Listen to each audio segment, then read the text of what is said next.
We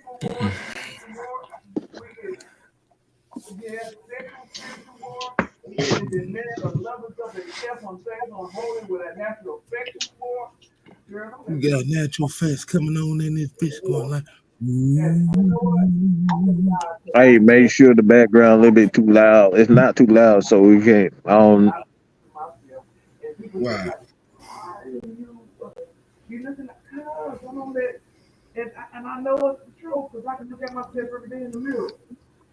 Well, sound like somebody got to get ready to yell that background. What's going on, people? What is going on? As you already know, man, this is the Friday Night Madness. Yeah. With the conglomerate. We definitely appreciate y'all too. Hold on. I smell better. So we appreciate y'all tuning in. Like I said, Friday Night Madness. We got AFN. We got the Unholy Alliance, the conglomerate together. Let me go ahead and introduce the fellas as we doing this thing. As you know, I'm your host, 6-Man K Styles. We got the Brady Bunch thing going on. Like we stopped to the top right corner. We got Big Ant in the building. Hey, you already know what it is, man. What you got the shades on, man? Got the shades on. Hey, we're getting ignorant tonight. Y'all get ready. And if we look above me, we have the therapist, ATL, aka Juan, looking very devious. Kool-Aid, what's in your bottle? Damn. To the top stage, left side of the game, we got Big Will in the building, aka OG Will. Yes, sir. To my stage left, y'all already know, man. You spell his name without the C. Mr. Blackberry Lorex in the building. And see, so many people. See, I'm so used to looking at one direction, I forgot. We're gonna look to my stage right, as y'all already know, producer of the year, the hype man himself, Mr. Knight Rider in the building. I ain't drinking no Kool-Aid tonight. I'm drinking Coke 45. I'm all the way live tonight. Yo! Let's get it. Down at the very bottom, we got Mr. Senator Palpatine himself, Mad Mike Sports. Yeah, I have to be Senator Palpatine for my protege, my Padawan learner, Mr. OG Sam. So I gotta be down at the bottom to kind of keep him nice and calm and cool, because we know Darth Vader like to go out and bust some heads a few times. So I got to calm him down just a little bit. Lord Vader.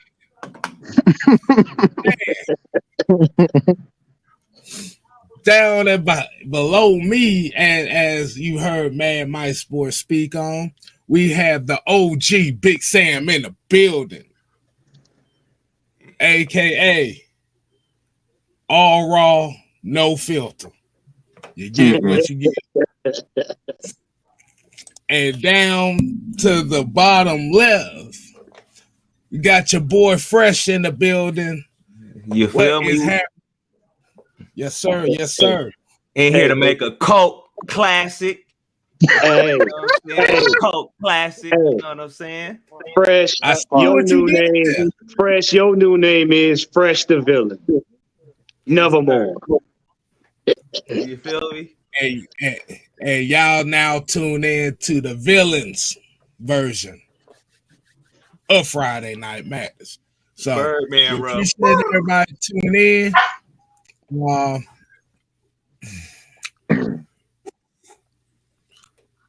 It's a lot of people It's a lot of people in here. So like I said, we're going to get a little roll call action going on right quick. We got Joe Mixon.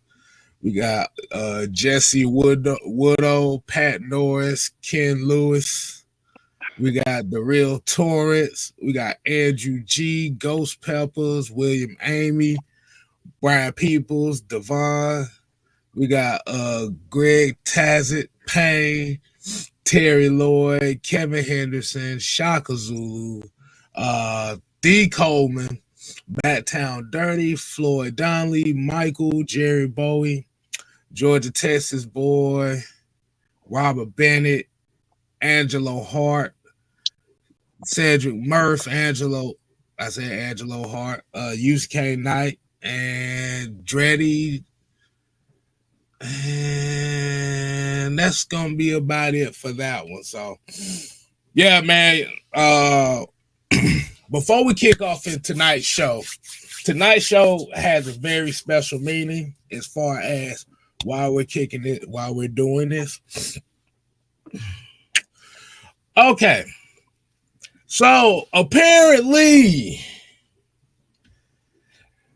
your boys over here, Atlanta Falcon Nation, Heavy Hitters, Unholy Alliance. Apparently, there's a new reputation going out on the streets about this group of ladies and gentlemen as far as the Atlanta Falcon content side of the game. Now, if y'all don't know what I'm talking about, let's peep timeline. Oh, now, this has all happened within the year. We went from being too positive about the Falcons. Then we went to being assholes. Then we went to being bad guys.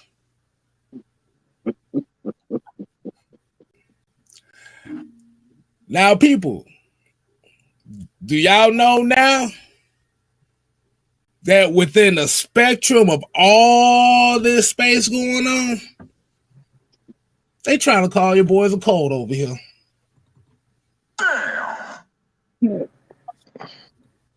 Want some Kool-Aid? That's a nice high quality Kool-Aid. Disrespectful. Now, so apparently, like I said, there is a portion of this Atlanta Falcon space that's calling all the people that watch us mindless, brainless, fucking zombies now. A ratchet cult. A ratchet cult. Yeah, that was the exact term that was used, was ratchet cult. Our fan base don't like us, no way. Mm-hmm. So, I want to get the fellas' take on it, and there's a reason why we're addressing this like this. Whichever fellas want to go ahead and kick this off, and you want to go ahead and kick.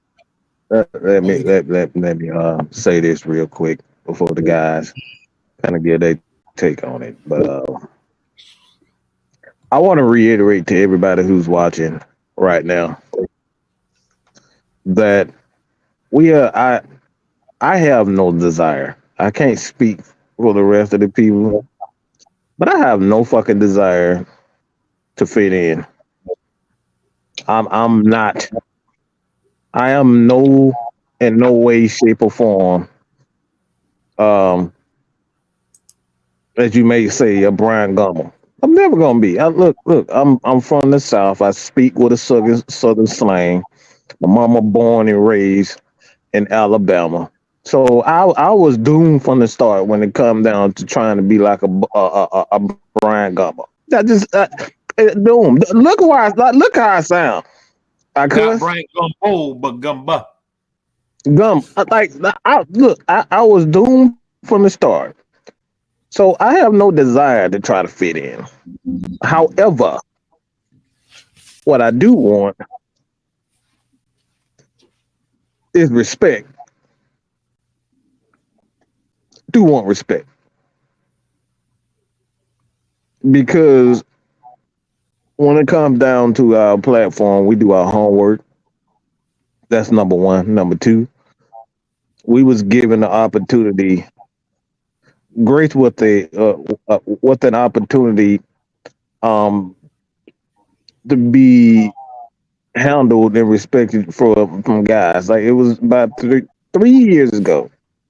Chuck Smith came on the show, and he had been watching the show for quite some time. We had him on, interviewed him, and he was and one of the things that he said in that is that we were informative and we were fun. So those, when I got that, not only for him, several people, the great guys, Tom, Dave, Chris, who produces Atlanta Sports Unlimited, these guys call me every chance they get to come in and fill in for them. Matt Mike doesn't go over there cursing, yelling, screaming, acting a damn fool. Why? Because it's a professional environment. So when I hear shit like we're a ratchet coat, it doesn't bother me one bit. Because I would rather be a coat than try to fit into some shit that I know I don't fit in. This fan base from Jay Dillis, William Amos, Southside, Tony White, Tony Wright, Michael Walker, ATL Leo, all the ladies of AFN.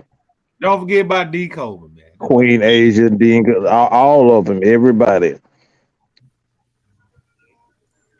If I'm affiliated with these guys, I'd rather be a coach. I'd rather for that to be that. But I will say this, the person that stated this, the fact that the fact that you know who we are is further proof that we're doing something right. And I would like to say this to you. One thing that I will respect is a person that go out of their way to apologize for said actions. That person know who he is. I don't really have to go into it, but they apologize for said actions, and I could deal with that type of stuff. Be a man. You apologize for what you did, what you said, and address it. But fuck the rest of y'all. If y'all think we're cool, fine, that's cool. But fuck the rest of y'all. You can suck a mean dick, and I mean everyone. I mean every bit of that right there. So I'll pass it over to anybody who else believe that these fan bases, the Ultra Shadow, the GTA, GT, but the Georgia Texas boy, Queen Asia, ATL Legal, Ultra Shadow. Do you think these people are following us like mindlessly? Like, come on, bro.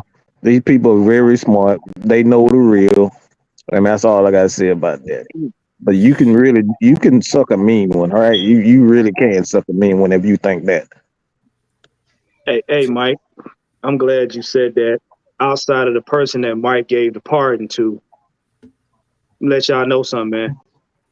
We are fresh out of fucks to give. Sorry, banks closed. Second thing, to that, cum stain on Twitter that decide they like to defamation of character, we'll be in touch. We'll be in touch. But as far as this cult thing, No. Fuck that. No, I ain't done. Because as far as this cult thing, you can lick the entire circumference of a whale's nut. I mean, every last wrinkle. I'm on one today. I'm on one now. Because y'all got all this smoke. Y'all got all this smoke for us. Yet and still, y'all like people lying to y'all. Y'all like people giving y'all all of this fantasy and hope and dreams and y'all are cold. Y'all fan base don't even like you. But yet still you sitting up here watching what we do. Huh. And it was kind of funny because White, the new member. somebody reminded me of what they say, watching grown virgin men. That's what we do now. We watch grown virgin men on Twitter. That's what y'all do? Like I said, sound a little suspect to me. No, let So- me go. Well, let me go because I got to get this off my chest. Oh, let's give a shout out to the new member. Robbie! What's good, dog? Yeah, what's Welcome, Robbie White. Welcome to the Villains Guild. Thank What's you very good, much. Robbie? Welcome What's to the good, Bill Good? Sure look like a lot of people don't like us. What's going Right. on? Hey, let me tell you something. I don't give a flying food-gazing fuck, okay? Let me tell you something. I'm really more mad about the damn response that motherfucker gave to me. I tried to take the high road. But clearly you are losing. Well, I'm gonna let you trying to get attention, so I'll just let you have it. But apparently, this motherfucker said, by the way, such and such produced better music than you. I saw it. I just got one soundbite for you. Since you feel like he produced better music than me, you know what I'm saying? I guess you thought you were getting some kind of cool point for that, but guess what? You big dummy. Yeah, right there. Yeah, You big yeah. But hey, Knight Rider. But it seems like for somebody to talk that kind of shit, they're kind of constipated, ain't they? Yeah, you tell you something. Constipated Falcon. Yeah, I'm calling you out. You look in my eyes right here. I'm looking at you. And if I was a person, I'd look at you in your eyes the same way. I'm a Gemini, boy. I don't give a damn.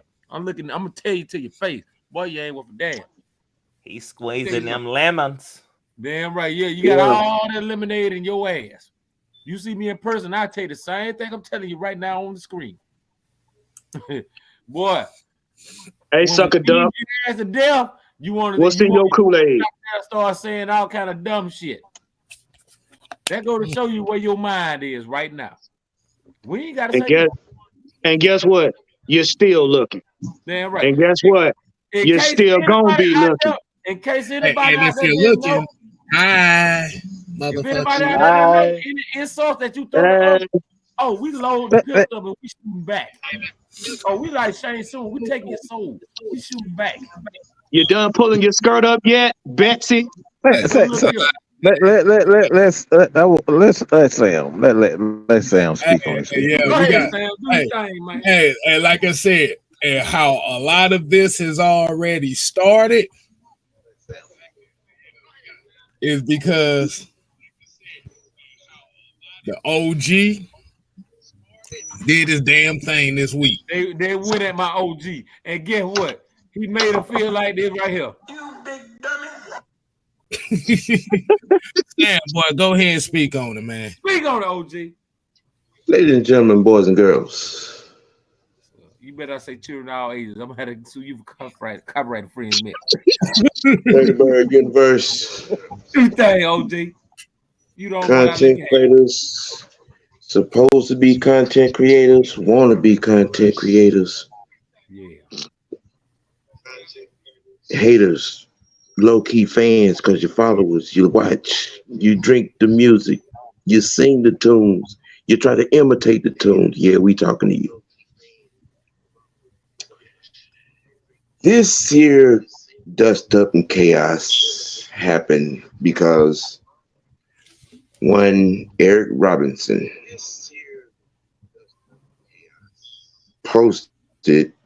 tweeted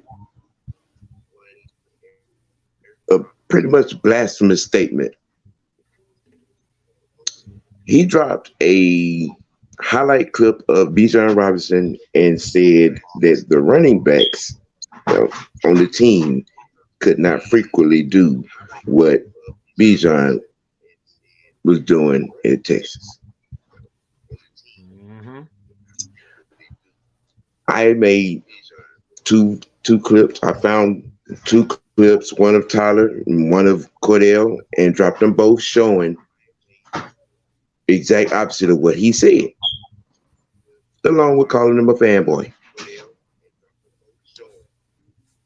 And they all commenced to show their bloody thongs. You big dummy. And all because the one statement that stood out to me, not surprised considering who he affiliated with, out here trying to attack people to make a name. Well, let me inform you something, little buddy. I've had this name for 54 years. And if you really try to do your research and all this kind of stuff, you would find that this name carries a little bit of something in these here streets. And none of you would have been bumping your pussies the way you was. Because nobody responded about the subject itself. Everybody went middle school, trying to throw a little sand from the sandbox. Now, I was in said conversation with Mr. Robinson. And Mr. Robinson decided to put his skirt on and his wig. And all the rest of you little cross dressers come around it.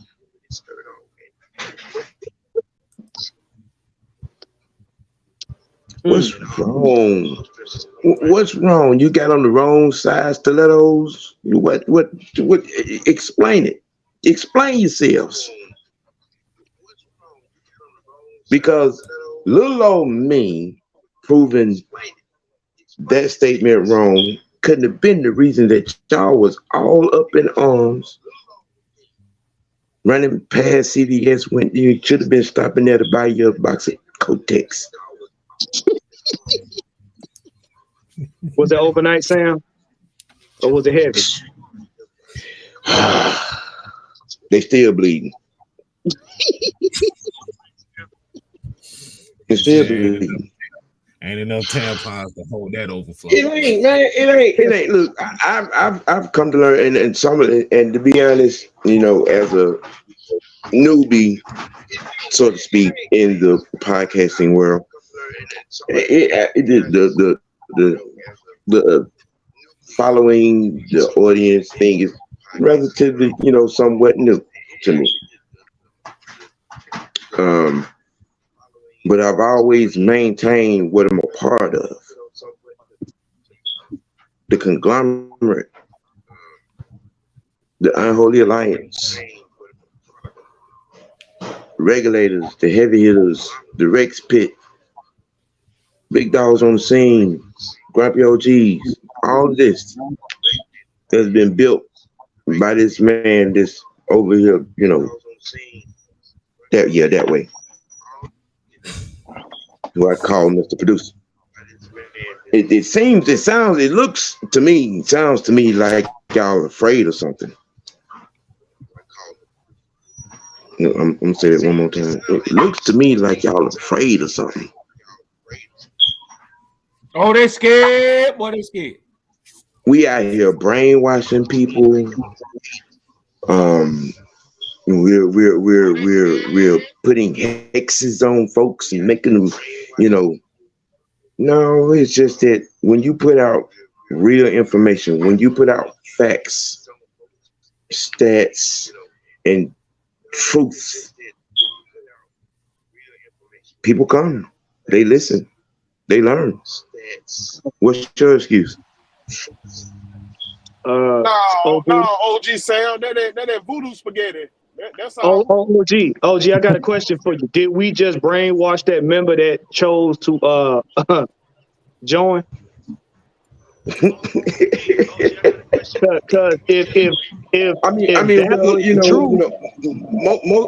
most of them come in and it's usually by the same thing, you know.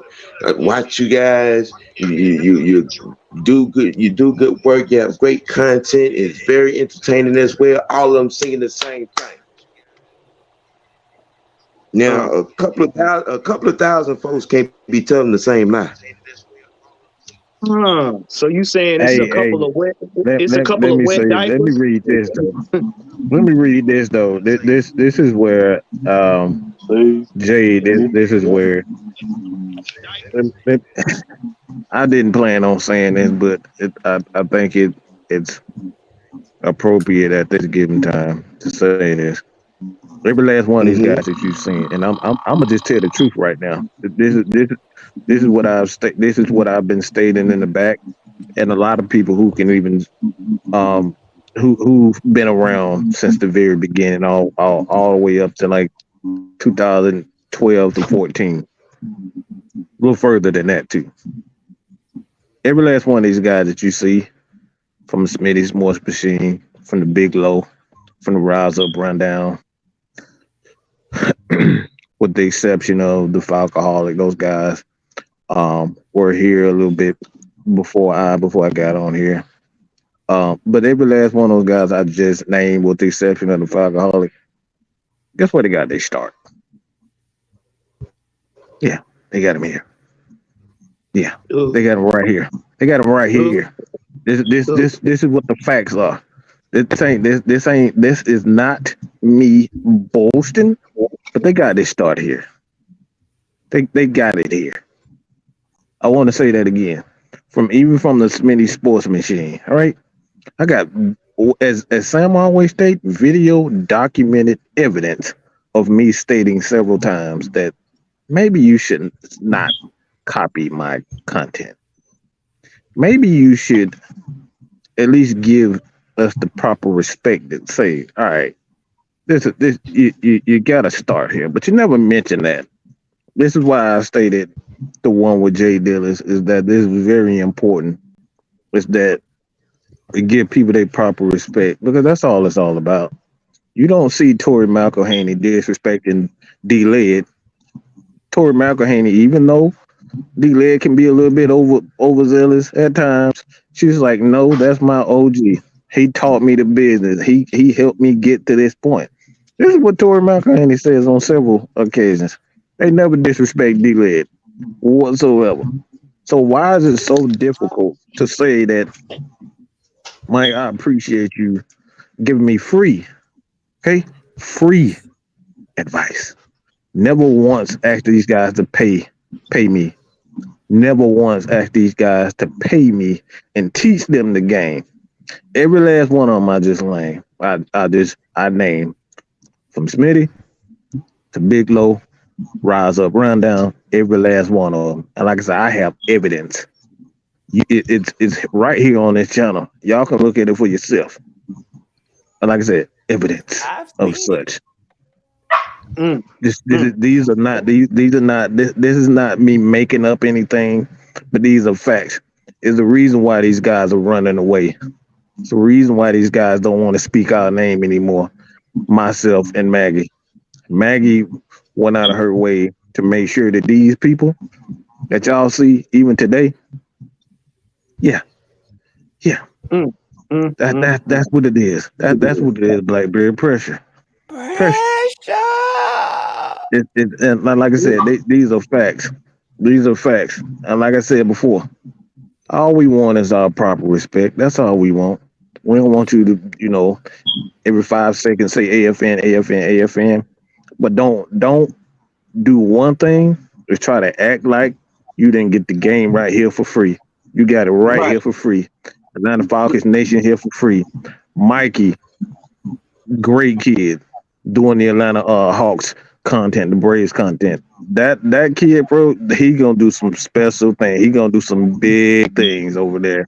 Him and Big Ant, man, they do great over at Georgia Sports Nation.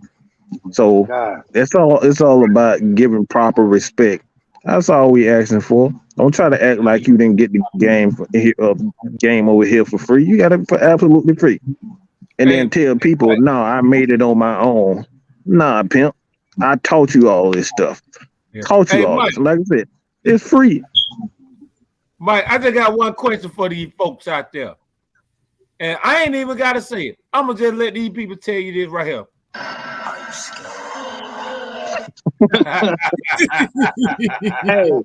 Hey, side note, stop sending your run tell that. We see you, all of you. We see that.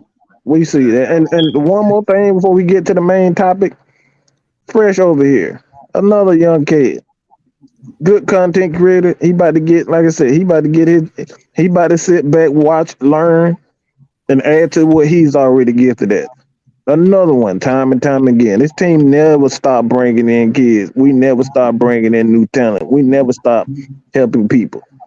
But that's the problem that I have. A lot of these people spitting on our grades, spitting on our name of the people that learned from us, right? And we gave it to them free. So that's all I gotta say about that, man. Let's K-Style. Let's get to this. Wait a minute. Let's get to this. Hey, one more thing, man. We're gonna keep bringing y'all the content. So fuck all the haters and go hit that transfer portal. Carry on. That's right. Hit that transfer portal. Shout out to Robbie White. He said, y'all motivate me to start my own podcast. I just ain't got that. That's right. Like I said, appreciate you, Robbie. Like I said, man, we're gonna go ahead. Now, let's get this super chat right here so we don't think that we leaving out the brainwashed people.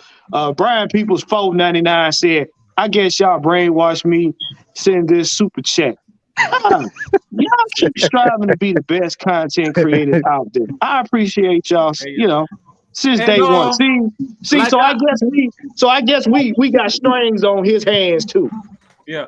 Like I say, for all the haters that want to duplicate us, y'all ain't doing nothing but motivating us. And if you don't like us, you can get the fuck on. Thank you very much. They low-key fans and don't know how to be a fan. And they act like disgruntled groupies. And Fred Bless here said it right. If you got haters, then you're doing something right. You're doing something right. Guess what though? Yeah. I mean, if you scared, just say so. Just say that. Just say so. I mean, if you're gonna imitate the conglomerate, at least do it right. At least do it right. I'm just saying. You out here looking like boogie hee-haw riders. Look at this. No, I ain't here for this.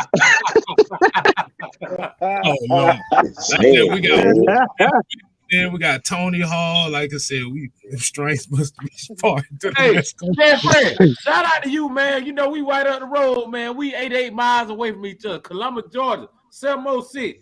Waverly Hall, Columbus, Talbotton. What else over there? Manchester. All y'all over there, man. Shout out to y'all, man. Wolf too. Shout out to Wolf, man. Brandon Livy. I love you.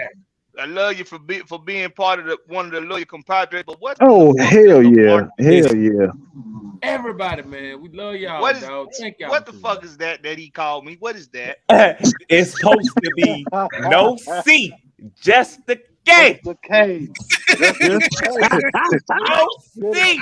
just the K. I don't know what the fuck is that. Trying to call you a bottle of jam. We got a defensive library is a Marcusite. I need a dictionary for this shit. I guess that's supposed to. I don't know what the fuck that means. Shit, I ain't that damn smart.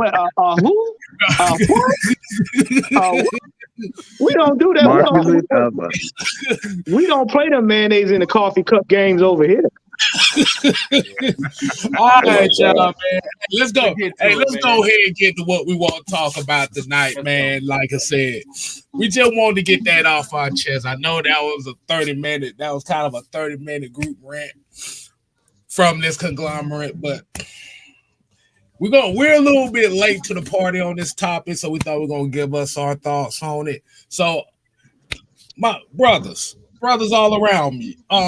Yeah. Wow. Guatemala City in the building. Guatemala. Bro, wow, that's crazy. You see what I'm saying? Man. You see what I'm saying? AFN is worldwide. We worldwide. Represent, baby. Represent. Muchas gracias, mi amigo. So as I'm scrummaging through Twitter, Facebook, Instagram, all this thing, because sometimes you gotta keep your ear in the streets just to see, okay, what's everybody talking about. Now, as we know, Bijan Robinson is the new kid in town. Am I correct, y'all? Absolutely. Yes, sir. So when the Atlanta Falcons announced that Bijan Robinson was going to be wearing the number 7,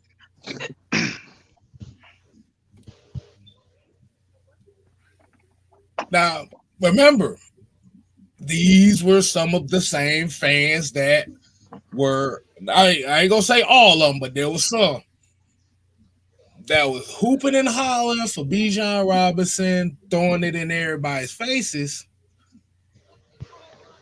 But as soon as they said he was wearing the number 7,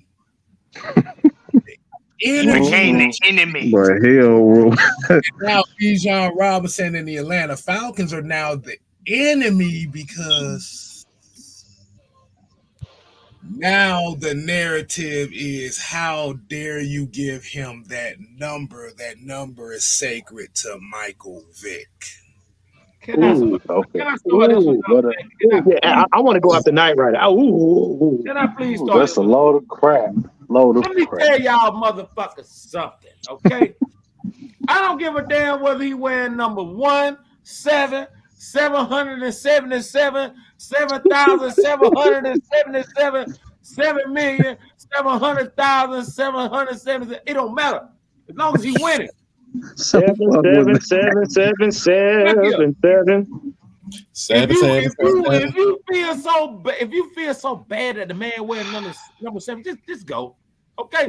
If you feel that bad, I'm gonna play the sound right now, because I'm gonna bury you as a Falcons fan right now. Just turning your fan card right now.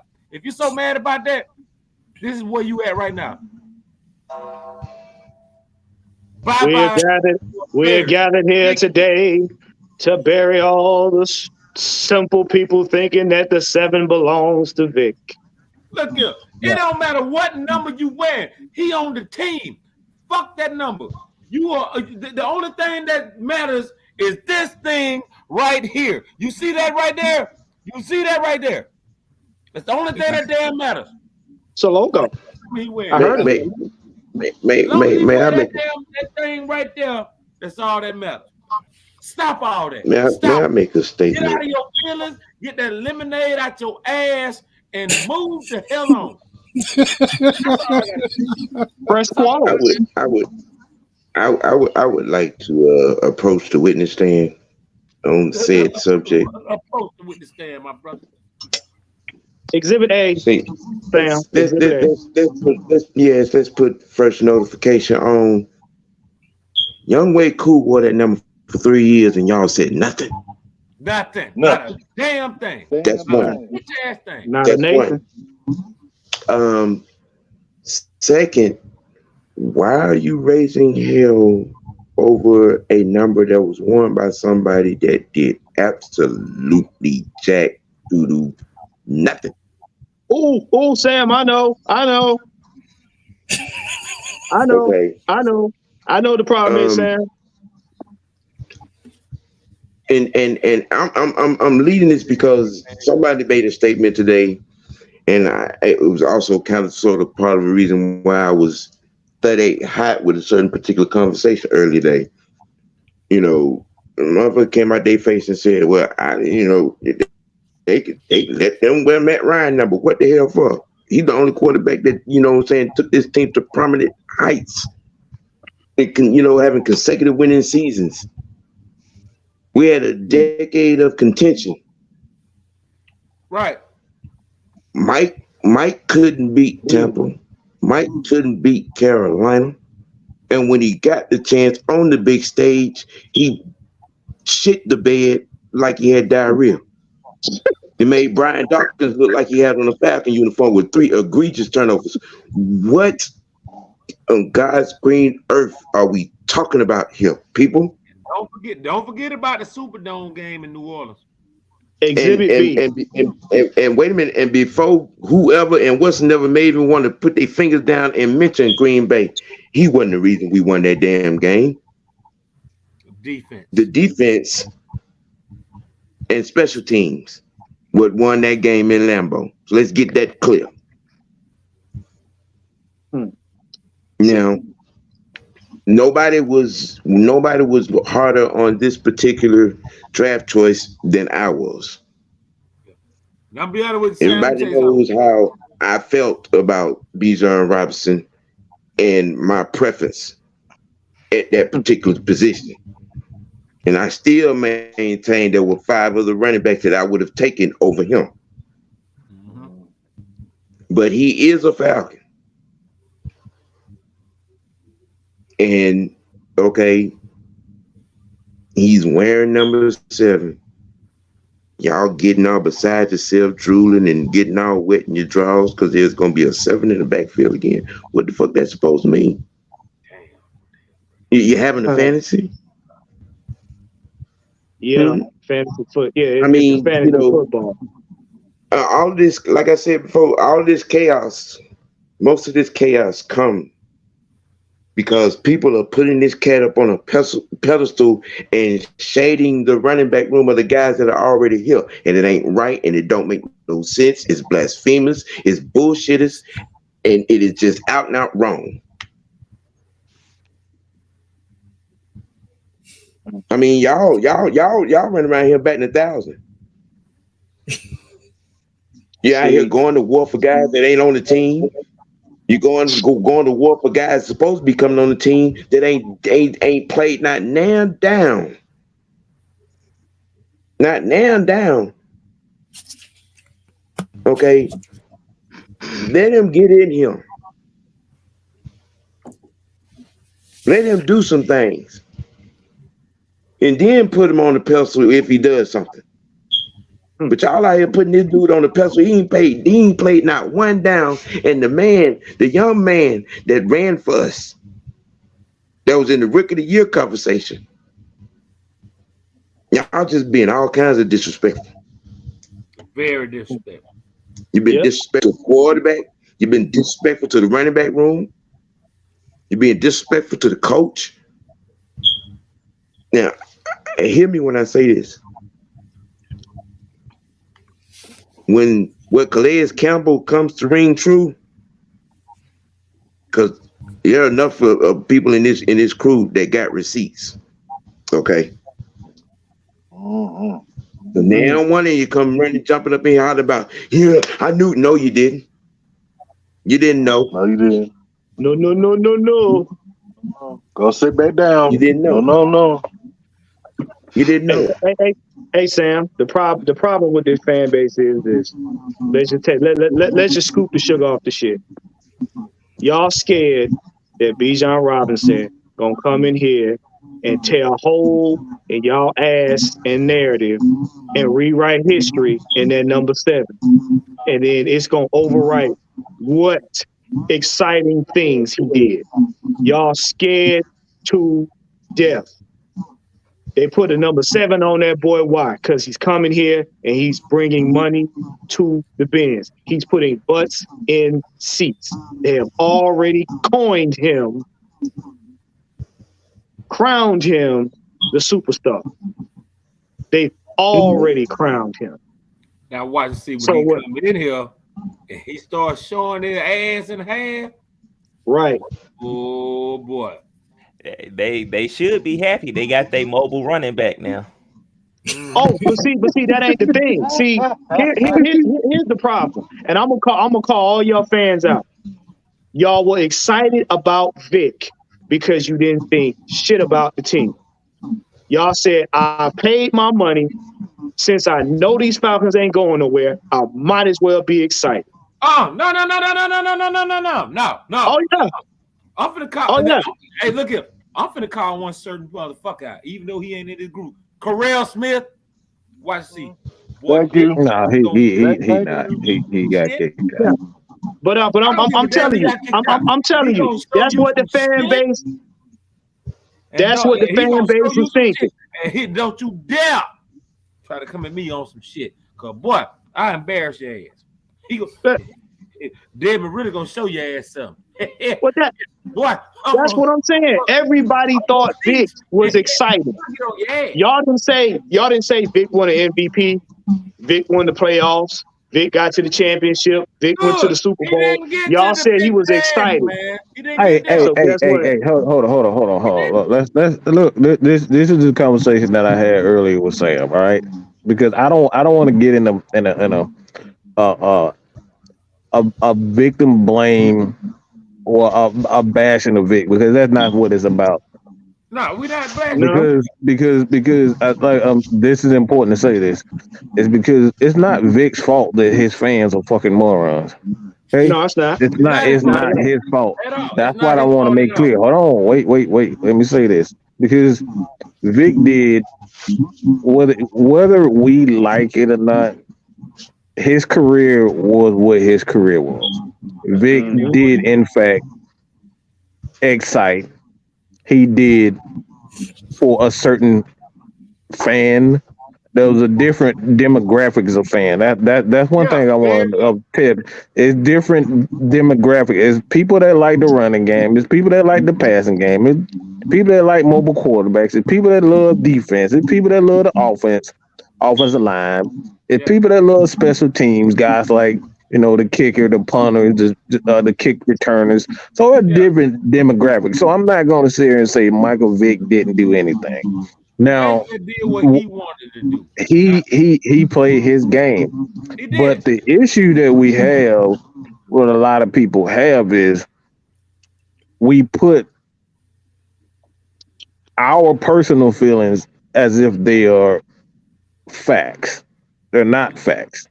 Michael Vick was indeed an influence to a certain demographic of people. But others like myself, I don't think he was a quarterback. I don't think he was very accomplished. I say this shit. He's not accomplished. I say this shit all the time, Mike. I say this shit all the time.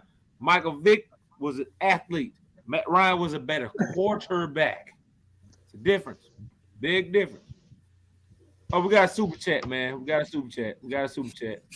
Fred Bus with the $2 super chat saying it is Ritter season. You got another one. Got one more.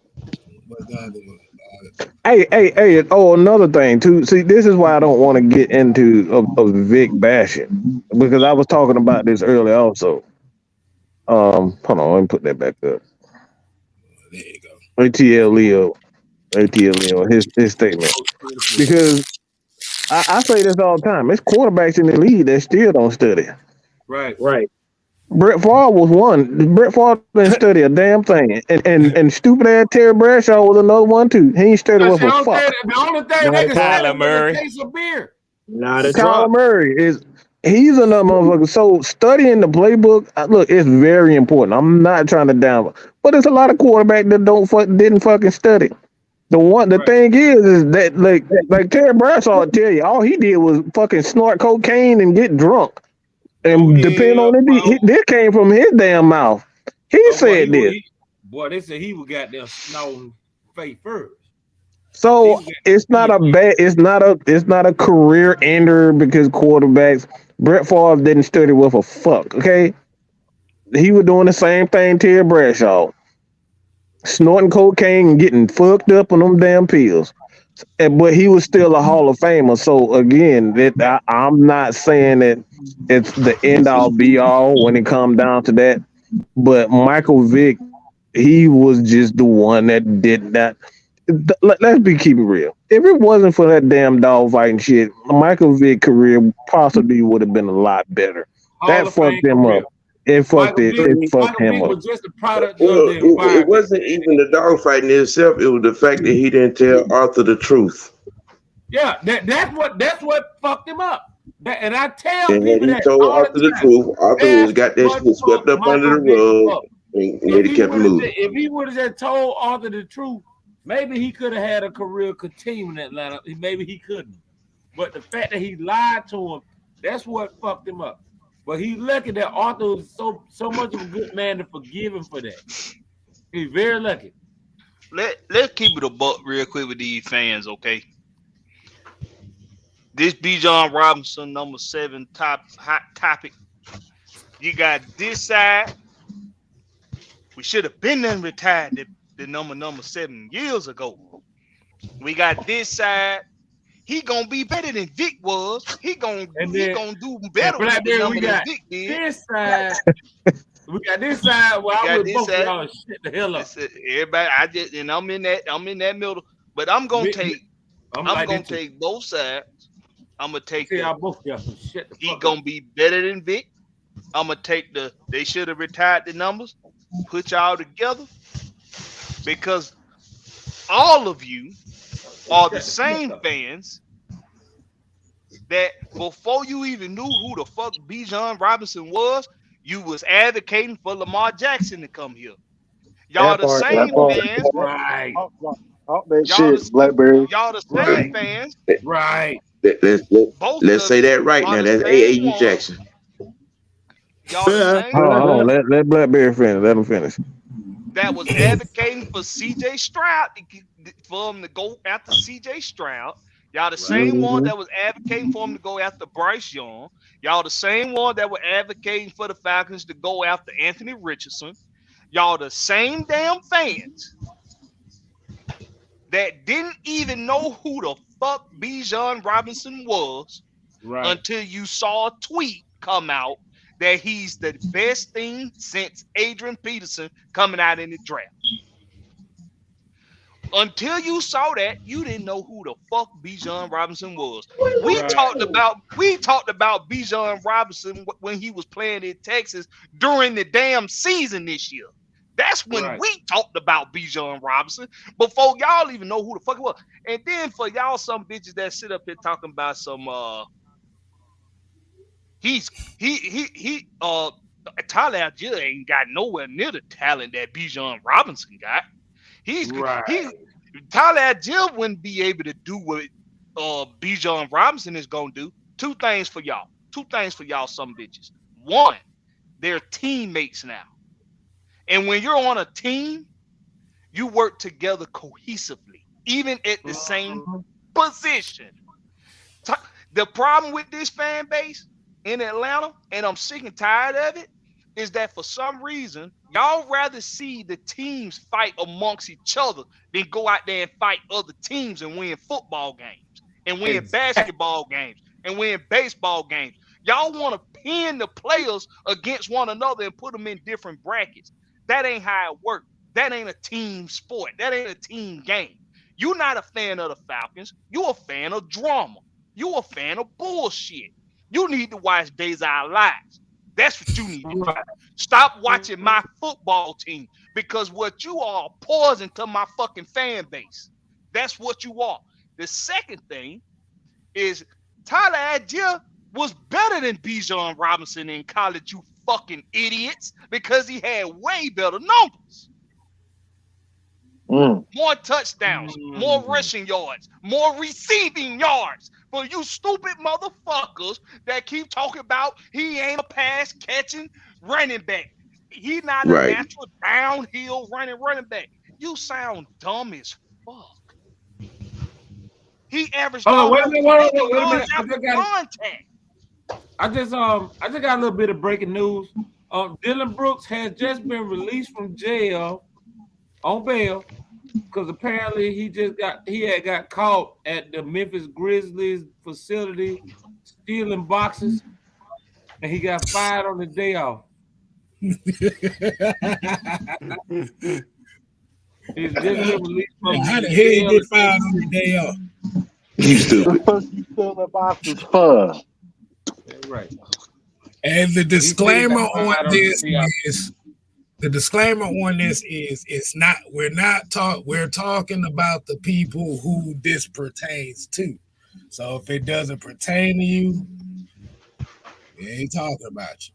Let it fly. Don't get in your feelings. Yeah.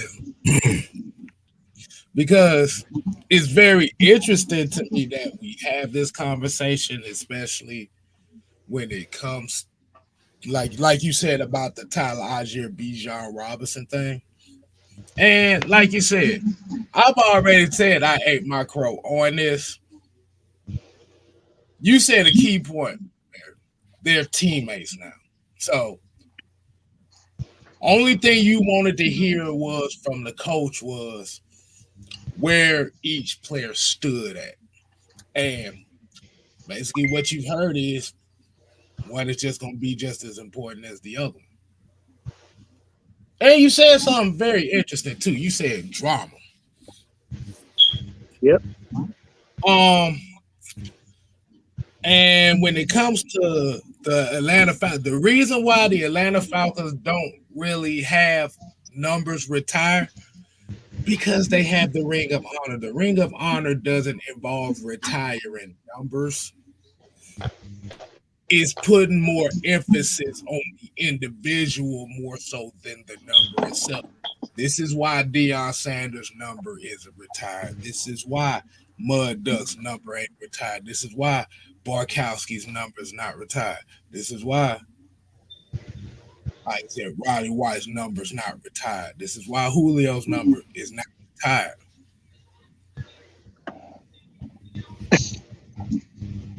And somebody said it earlier. When we're going to that number 7, Young Wade, like you said, Young Wade Cool's been wearing that number since he got here. Nobody bats an eye. I don't honestly. I don't think it but 2, maybe 3, 4 people.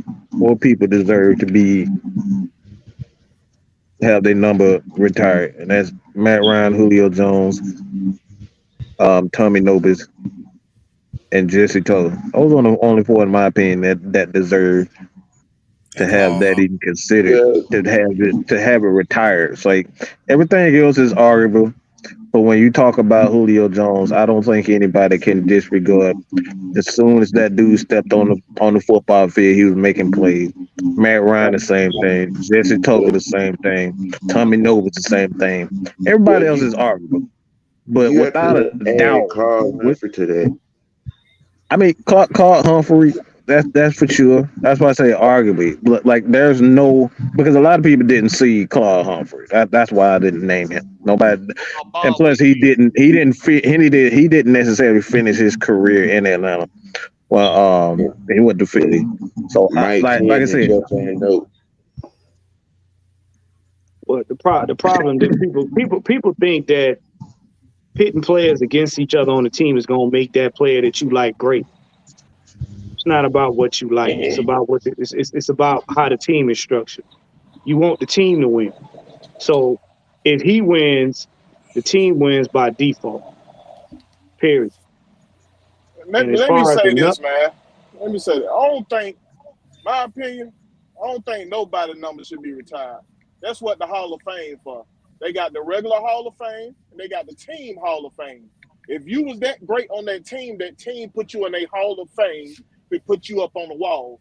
If you send up here retiring numbers, you send yourself up for failure because as your team goes along, now you're gonna have to unretire number because you don't have enough number for the guys you're bringing on the team.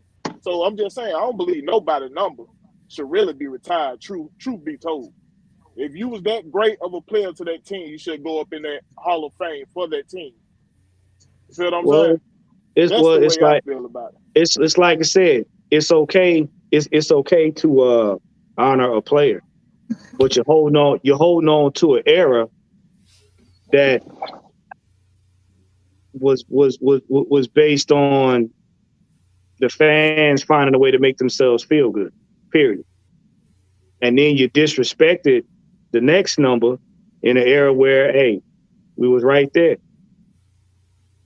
History gonna be rewritten. Players gonna get different numbers, and whoever had that jersey before him, it's gonna get rewritten. This is a different culture. We ain't a pass happy team.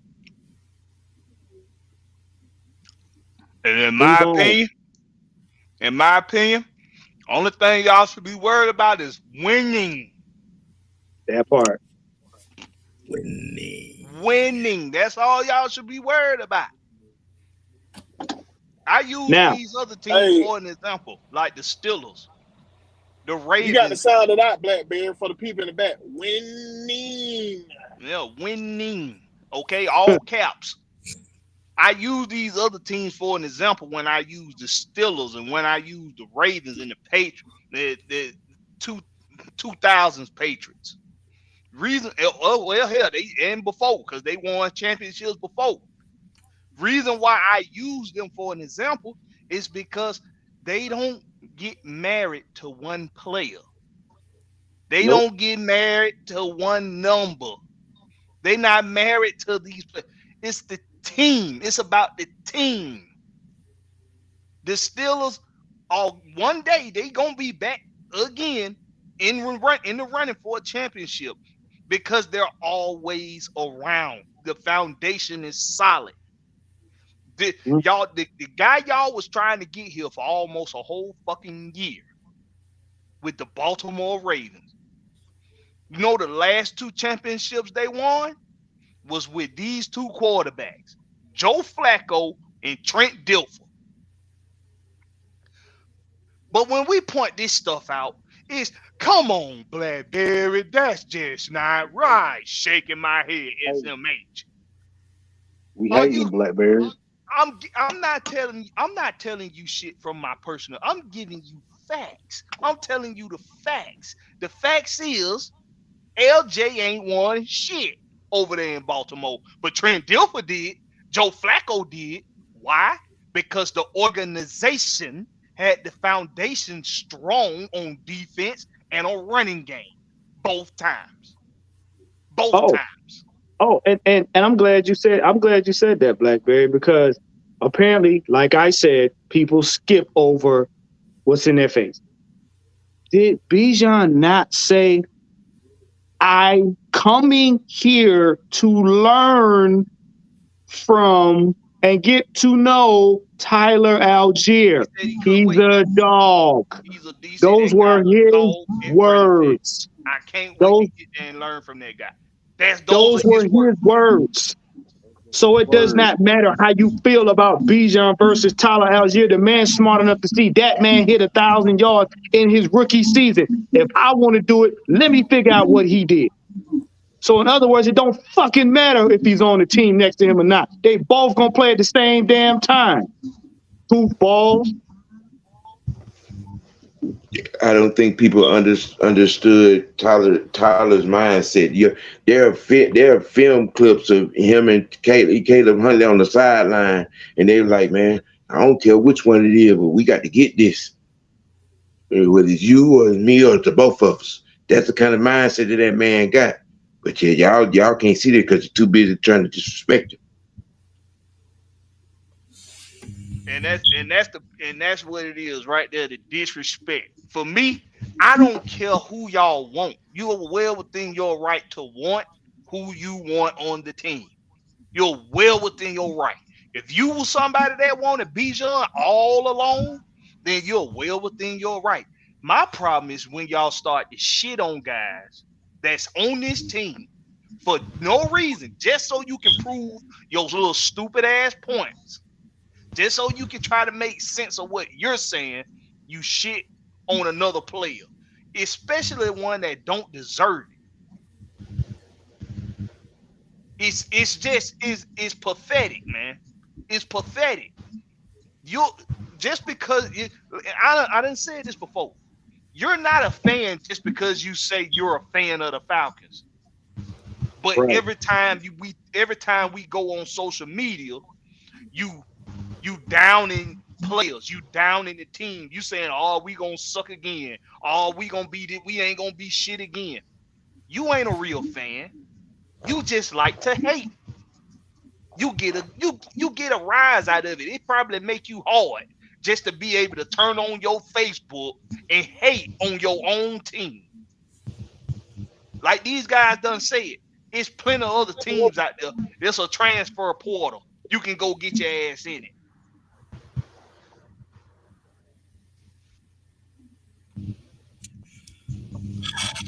So,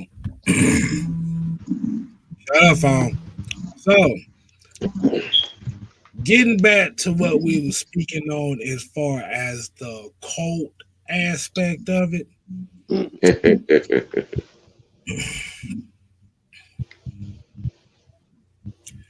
There's a few definitions here for what a cult is. Would y'all mind if Ooh, Go ahead, give K it to Style. him. Okay. Please give it to him. Please do. It is a system of religious veneration and devotion directed towards a particular figure or object. You don't say.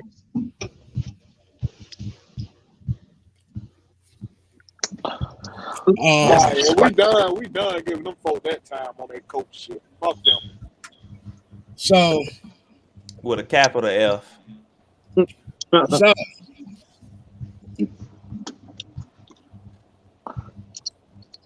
let me ask y'all something. All right. And Fresh, I want. Oh, wait a minute. Hey, shout out to the Wolf. La Familia. Salute. Familia. Pick up the pieces. Hey, I make sure y'all go subscribe to Wolf. Like I said, he got some good content over there. Y'all make sure y'all definitely show him some love. We appreciate that, Wolf. All day, every day. But when it comes down to the Atlanta Falcons, what is the main topic as far as where this Falcons team need to improve at? What is the main talking piece that we keep hearing? It's the quarterback position, am I correct? Mm-hmm. Yes. That third round pick.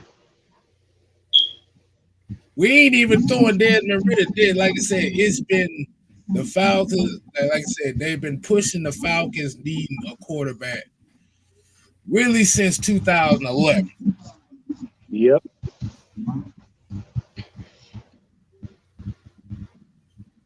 Now, 2008.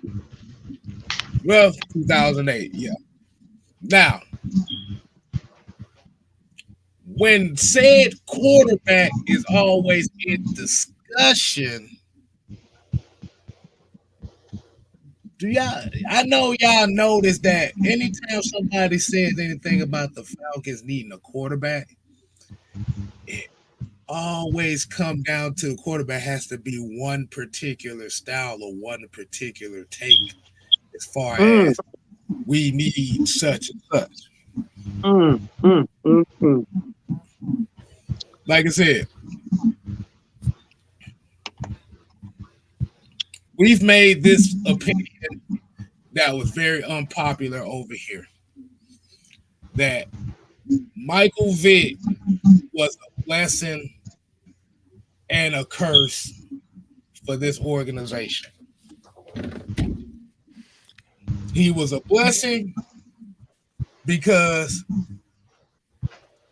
he brought something new as far as where the Atlanta Falcons were at that point.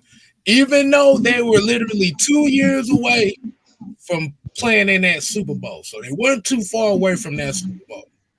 Right. So when we looked at Michael Vick, we looked at, okay, we have a black man at quarterback. Oh, he's the best athlete on the field. Like I said, I can gravitate towards this. Mm-hmm. I still remember the promo they put out the rookie year for the Atlanta Falcons that had Michael Vick throwing the football against the Miami Dolphins in the preseason game. And I remember the exact song because of that song, I went and got that out. Now with PODs, it said, boom, here comes the boom. Ready or not, here comes the boys from the South. I remember that promo. Yep. See, most of y'all probably don't even remember that. Most of y'all watching probably don't even remember that damn promo. But when we're talking about the Falcons always needing a quarterback,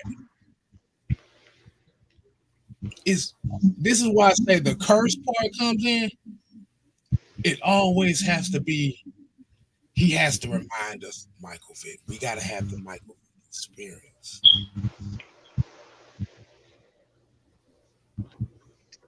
Think about it.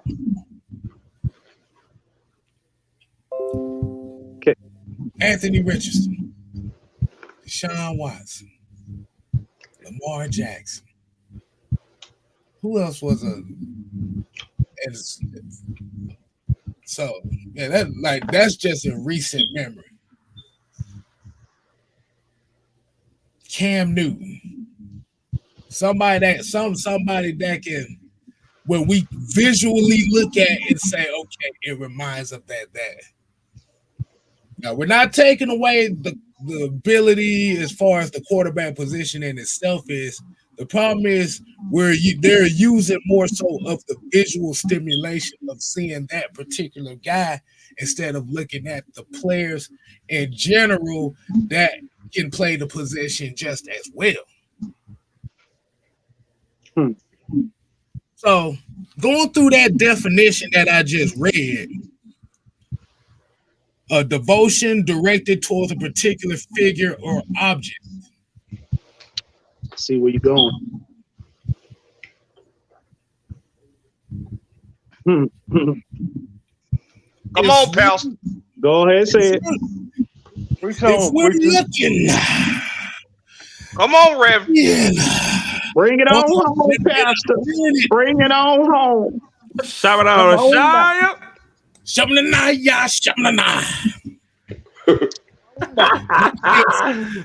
Now, if every time we need a quarterback has to remind us of said one guy, who's really the Colt in Atlanta? That part. So it is very interesting in this Falcon content creation world that everybody can have a similar mindset as far as how this team goes, but you're throwing the cult word on us. You're throwing the cult word on the people that watch us. You're throwing the cult word and trying to deter affiliation from people because of the way we deliver it. Smells like a cover up. Can I add to something like this? Can I shed some light on something that was recently put out? It's 2 parts. Exhibit A. There was just a picture put out for all you analysts and so-called content creators that's up on football. You guys like to harp on Ritter's first 4 games, right? You like to put that in there as a measuring stick to this man's accomplishments and skill set. When in fact, there have been numbers put right beside of guess who? Matt Ryan in his first 4 games. And I found it interesting that Ritter came out a little bit better on top, yeah, by a couple points. But their number sets were similar. The only difference between Ritter and Matt Ryan is Ritter had more yards passing and he had no interceptions. And his percentage as far as the passer rating was higher. Now, my second point, y'all like to sit up here and just throw out crowns. Y'all like Thomas Dimitroff. Y'all just throw out crowns like he threw out contracts. So again, we have another player who has not even sniffed the turf in the NFL, and you already crowning him, saying that his ceiling is the Super Bowl. And yes, I'm talking about Bryce Young. But you question a man who technically played 5 games in the NFL, 1 being the preseason, and he won 3 out of those 5 games. 1 preseason, 2 regular season. And he beat y'all so-called GOAT in the last game. And he's still undefeated at home. Thank you. So my question is this. Going back to what K-Styles said. Who's part of the cult? Because y'all have jumped on the Bryce bandwagon because the media told you to. Just like y'all jumped on the Bijan Robinson bandwagon before he got here because the media told you to. Just like y'all have this fixation on Vic because the media told you to.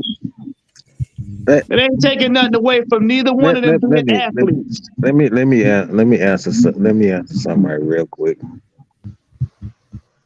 because I think there's a disconnect. In order for fans to come together and have an understanding of what's what, they have to understand this. Doesn't matter what style you're playing. Don't matter if you're a pocket quarterback or mobile quarterback. The issue at hand is understanding that you need a balance. You need 4 elements of football: coaching, offense, defense, special teams. Got to have those 4 elements in order for everything to come together. Coaching is probably the most underrated aspect of all 3 of those aspects. It's more important than special teams, more important than defense, more important than offense. If you don't have a coaching staff that understands that they have a purpose and the fact they have to see eye to eye, if they don't see eye to eye, that's when things start going. Look at what happened to Green Bay. Everybody thought Green Bay was going, especially with Aaron Rodgers. When you look at his numbers over the past 7 to 8 years, it rivals Peyton Manning as far as his numbers is concerned. His numbers were great, but being that they struggled defensively and coaching staff was in flux because they didn't know who the hell was the leader. Mike McCarthy couldn't stand up to nobody at all. He still can't, and that's why Dallas is the way it is. So if you don't have those elements together, don't matter who your quarter. And that's this is why I'm answering this for Chuck and people who think like Chuck. And like I said, don't want this to become you're a stupid fan, you're a stupid fan, you're a stupid fan. No, a lot of people not stupid. A lot of people stuck in their ways. People stuck in their way. They don't want to see football outside of the way football is meant to be. Meaning, most people just want to enjoy a mobile quarterback. They don't care about a Tom Brady. They don't care about Matt Ryan. They don't care about a Drew Brees. All they want to see is a guy like Anthony Richardson, Bryce Young, CJ Stroud, these guys who can move around. They don't want to learn about it. So a lot of people are just not ignorant. They're just stubborn. And this is why we point these things out. So again, and like I said, a lot of content creators, very stubborn. Content creators, a lot of content creators are human themselves. I'm the type of person, I love the 3 ball. And who the fuck is that barking? What the hell is that?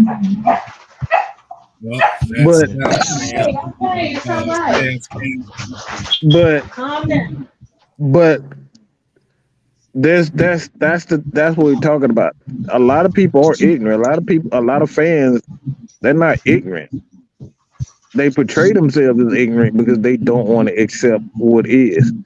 And one of the things we talk about Vic, and not just Vic alone, they don't want to accept the fact that Vic, that offensive line, what is not talked about, Keenan Foreign and all mud duck up front. They don't want to talk about Bob Christian with the 98, 99 team. They don't want to talk about this. They don't want to talk about the tight end Bob Kozlowski, OJ Santiago. They don't want to talk about Algernon, Darius Crumpler. They don't want to talk about those people. And this is what we're talking about. Everybody want to focus on that one spectacular player, and rightfully so. Everybody is a fan of somebody. But when we talk about what's best for the team, that's not what's best for the team to focus on who's going to be the next superstar. We look at this Philadelphia Let's keep it real. Let me outside of Travis Kelce and Patrick Mahomes, who the fuck is on that offense? A bunch of number 2 and number 3 receivers. And a 6th round pick running back. Oh, hold on. Ain't that lower than Tyler? I'm just confused. That's the whole point. That's the whole point, Big Ed. It's a bunch of people that understand their role. These guys aren't superstars. Ain't nothing spectacular about that Kansas City offense. They run the same offense we run. I've been saying this for 2-3 years. Kansas City offense is damn near identical to what the Atlanta Falcons run with under Arthur Smith. Damn near identical. They run a hell of a lot of pistol formations. They use a lot of heavy sets. Every once in a while, you'll see them spread people out. But even when they spread them out, they throw straight to one person most of the time, and that's Travis Kelce, a tight end. So, again, winning football is all about understanding that we need everything to work well together. This is why Terry Fontenot went out his way to bring all these defensive guys, bring in another tight end, and Jonnu Smith, bring in another running back, because those aspects, the defensive line, offensive line, and the running game is critical for success. That's one of the main reasons why Philadelphia lost that game, because they could not run the damn ball. They got lucky. They got lucky. He got lucky. Jalen Hurts got lucky because he escaped 3-4 times for big runs. If they did not have those big runs in that fourth quarter, they would have got blown out. They got lucky with Jalen Hurts. They got lucky on a couple of passes, deep ball passes for like 80 yards. But you look at the rest of the game, he was barely over 200 yards. If it wasn't for those 2 big throws, they had like 3 big throws, deep throws in the game that kind of kept them under 200 yards. But outside of that, Jalen Hurts wasn't effective in the Super Bowl. Let me respond to you real quick, Chuck. So I know your earlier comment was about a pocket quarterback and asking the question, can you win with a pocket quarterback going forward?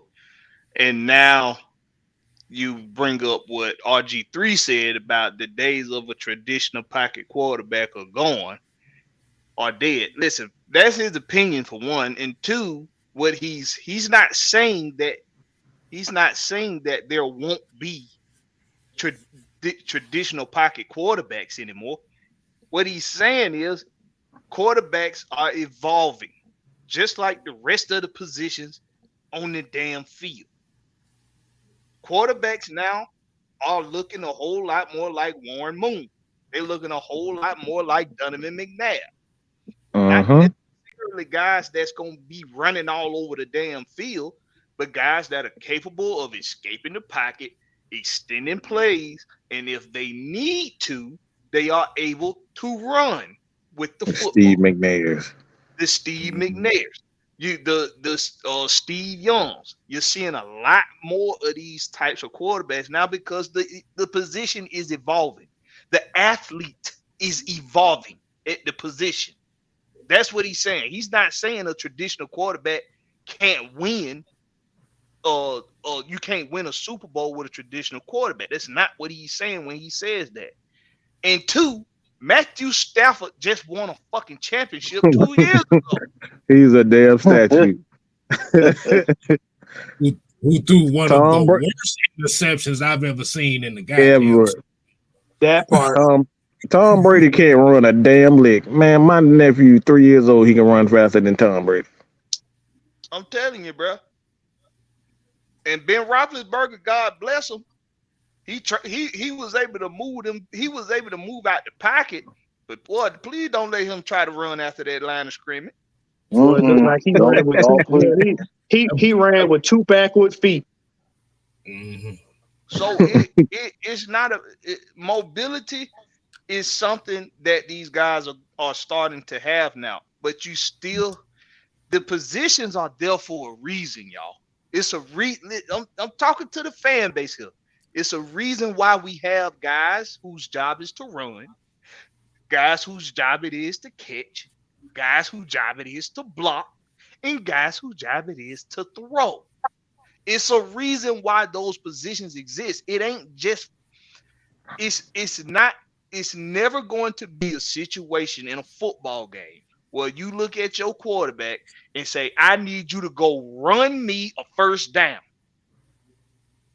There will never be a situation in that football game where a coach look at his quarterback and say, go run me a first down. There will never be a situation like that.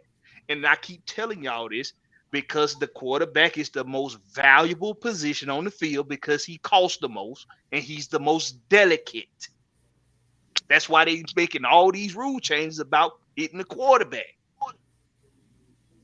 No owner wants to look down there on that field, see his quarterback done scramble for a first down, but he ain't getting up. Don't no owner want to see that. Mm-hmm. No quarterback, no football game. Let me address this too, because see, this is what we talk about. You brainwash. Y'all brainwash people. 5 touchdowns. Did anybody know 4 of those touchdowns was in the red zone? They could have handed the ball off to the running back and get those 1-yard touchdowns. That's what Jalen Hurts did. They were designing plays where all he had to do was run wide open. The dude it was like 3 or 4 fourth downs. He converted just with 1 yard. Inches. Yep. They could have handed that ball. They could have gave that ball to an offensive lineman. They could have gave that. They could have gave that to They could have gave that to a running back because the offensive line was pushing the defensive line for the Chiefs. Look, I'm not saying that Jalen Hurts is a bad quarterback. I'm not saying that whatsoever. But we all know, as Sam probably know, there's more better than anybody. What happened to Seattle in that playoff game? All they had to do was one thing. In the Super Bowl, excuse me, Sam. What happened in that Super Bowl? All they had to do was one thing. They would have won it. That genius bullshit to throw the ball at the 2-yard line. Because they try to make quarterbacks. We was in the chat. We said from the very beginning they trying to turn Jalen Hurts into what they did. They trying to do what Seattle did with Russell Wilson did in the playoffs in the Super Bowl. That's what Philadelphia was doing. Anybody who know the game, who can see these types of things, the play call, quarterbacks, the coaches call plays to make players look a lot better than what they are, more effective of what they are. Because if you look at that game and you go back and look at that game, you can see that offensive line for Philadelphia was dominating that defensive line. Anybody would see that. That's how he got a lot of his yards. That's how he got most of those touchdowns. 3 of those touchdowns came in the red zone. People got to understand. People got to understand, especially in Philly's case. You build a team around the quarterback to make the quarterback's life more easy and easier and less impact on him getting hit. You don't build a team around a quarterback so that the quarterback can run and be the hero of the team. He don't have to be. If that was the case, you wouldn't draft for wide receivers and running backs and tight ends. And this is what y'all talking about. Y'all have this singular mindset that because the quarterback can't move out of the pocket, that he needs to be the hero of the team. And I've always said this: if the quarterback shouldn't have to carry the team on his back. He should operate within the confines of the team. Because if a quarterback has to carry his team, that means your team's structure is poor. Well, you know, we got to talk. You got to know what we talking about now. We talking about the Dirtybird universe. Mm-hmm. Okay. That has this mindset that, well, it's kind of twofold: mindset and expectation. Because the running excuse for Vic's phase was that he didn't have no help. If he'd had what Matt Ryan had, I'm sorry. When a quarterback and the running back and the backup running back all run for 3,500 yards, and you have a top 10 tight end, as well, you got weapons. Excuse me, OG. Let me ask you a question. Since, like you said, you know that Vic era very well. Did you not hear a lot of times during that Vic era? Weren't there two complaints about the Falcons, and one of them being that the Falcons always run the Wildcat and Vic always goes to his left? Did you hear those two complaints? He left-handed. But yeah, but you see, because you know, the reason why I'm asking you, because this is the part we gloss over. I'm not taking away anything, but I'm trying to get people to understand, this new fan base, to understand what the fans in that era complained about. They complained about the Falcons constantly running the Wildcat. See, that's the part. That's the part that the media don't want to tell you. In that era, for what it is.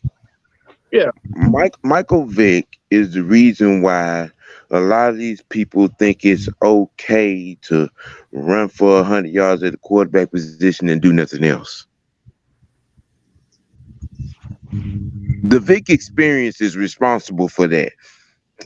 You know, I mean, I'm just saying. So this is what made him such a cultural icon. He did a whole lot of running. He did a whole lot of running because he didn't know the plays. The playbook was in the trunk, ladies and gentlemen.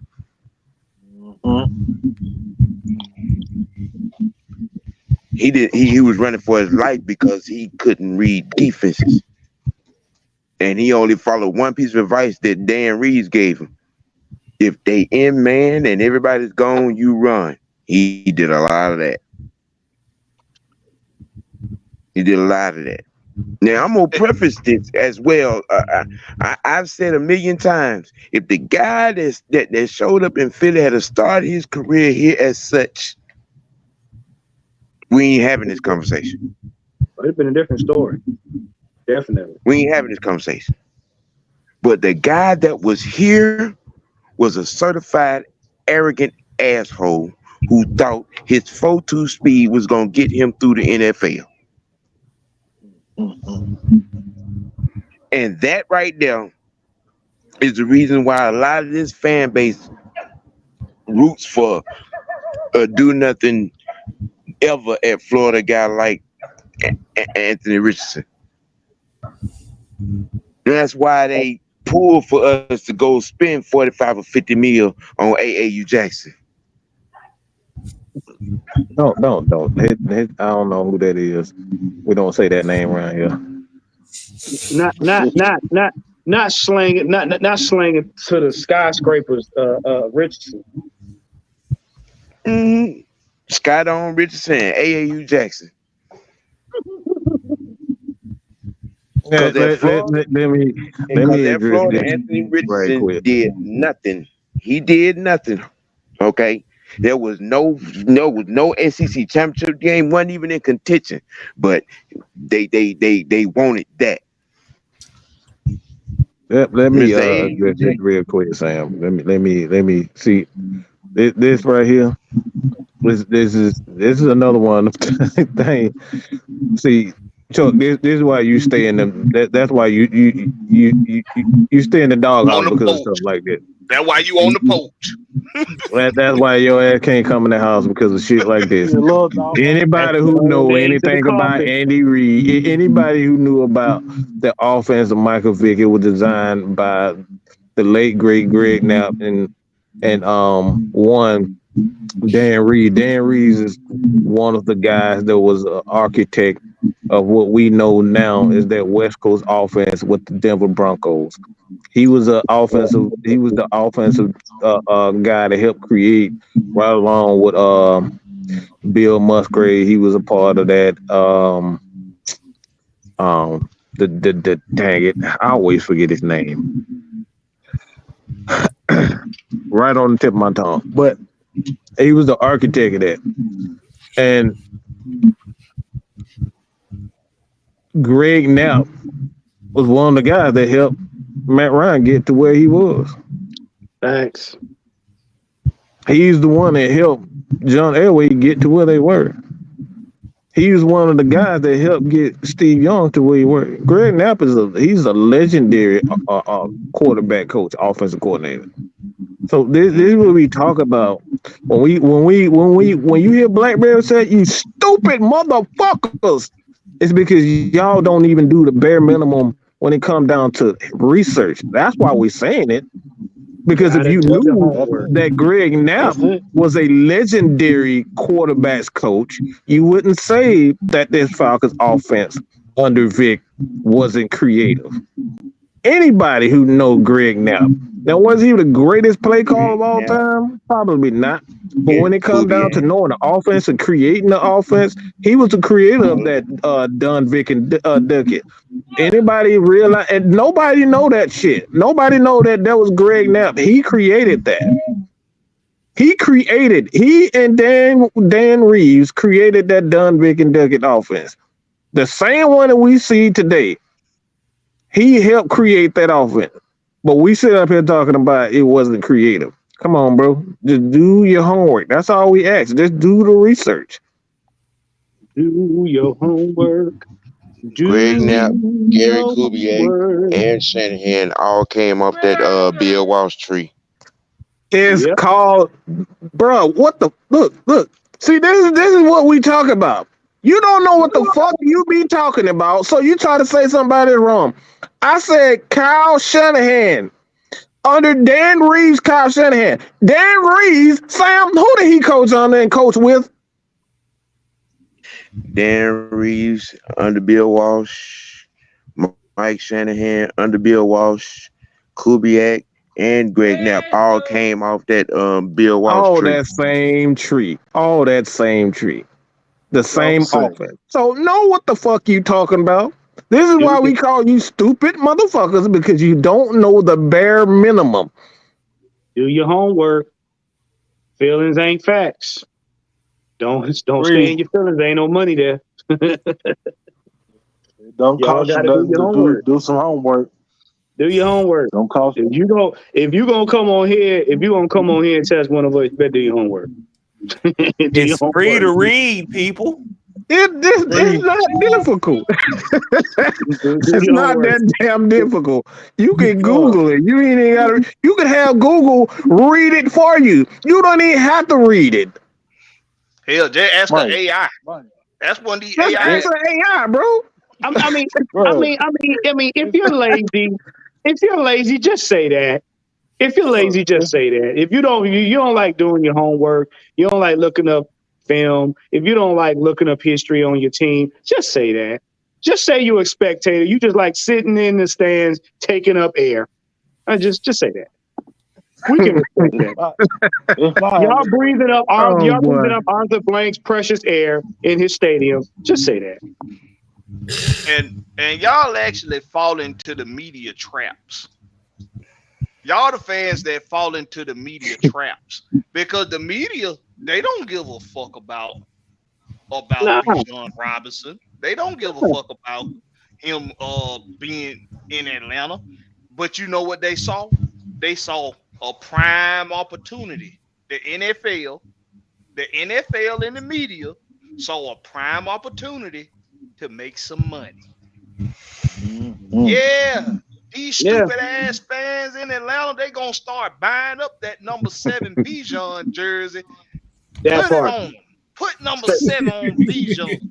Say it again, Blackberry, because I believe people got wax in their ears. Say it again. Because y'all want the Vic experience. That's why you wanted a quarterback that could run like goddamn Flojo all over the damn field.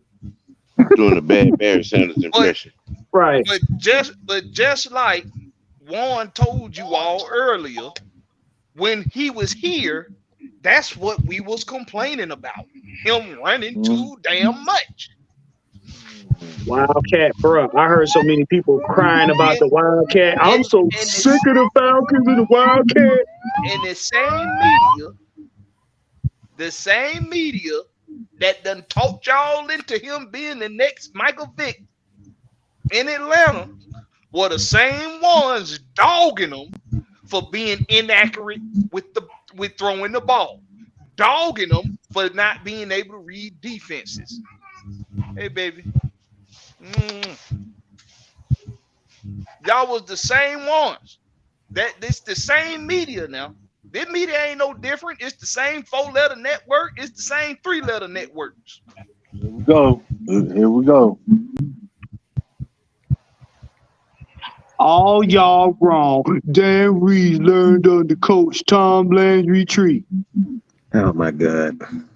Do you have any proof? Comprehension is not real a good. It's not a good look for y'all. Comprehension is just not there.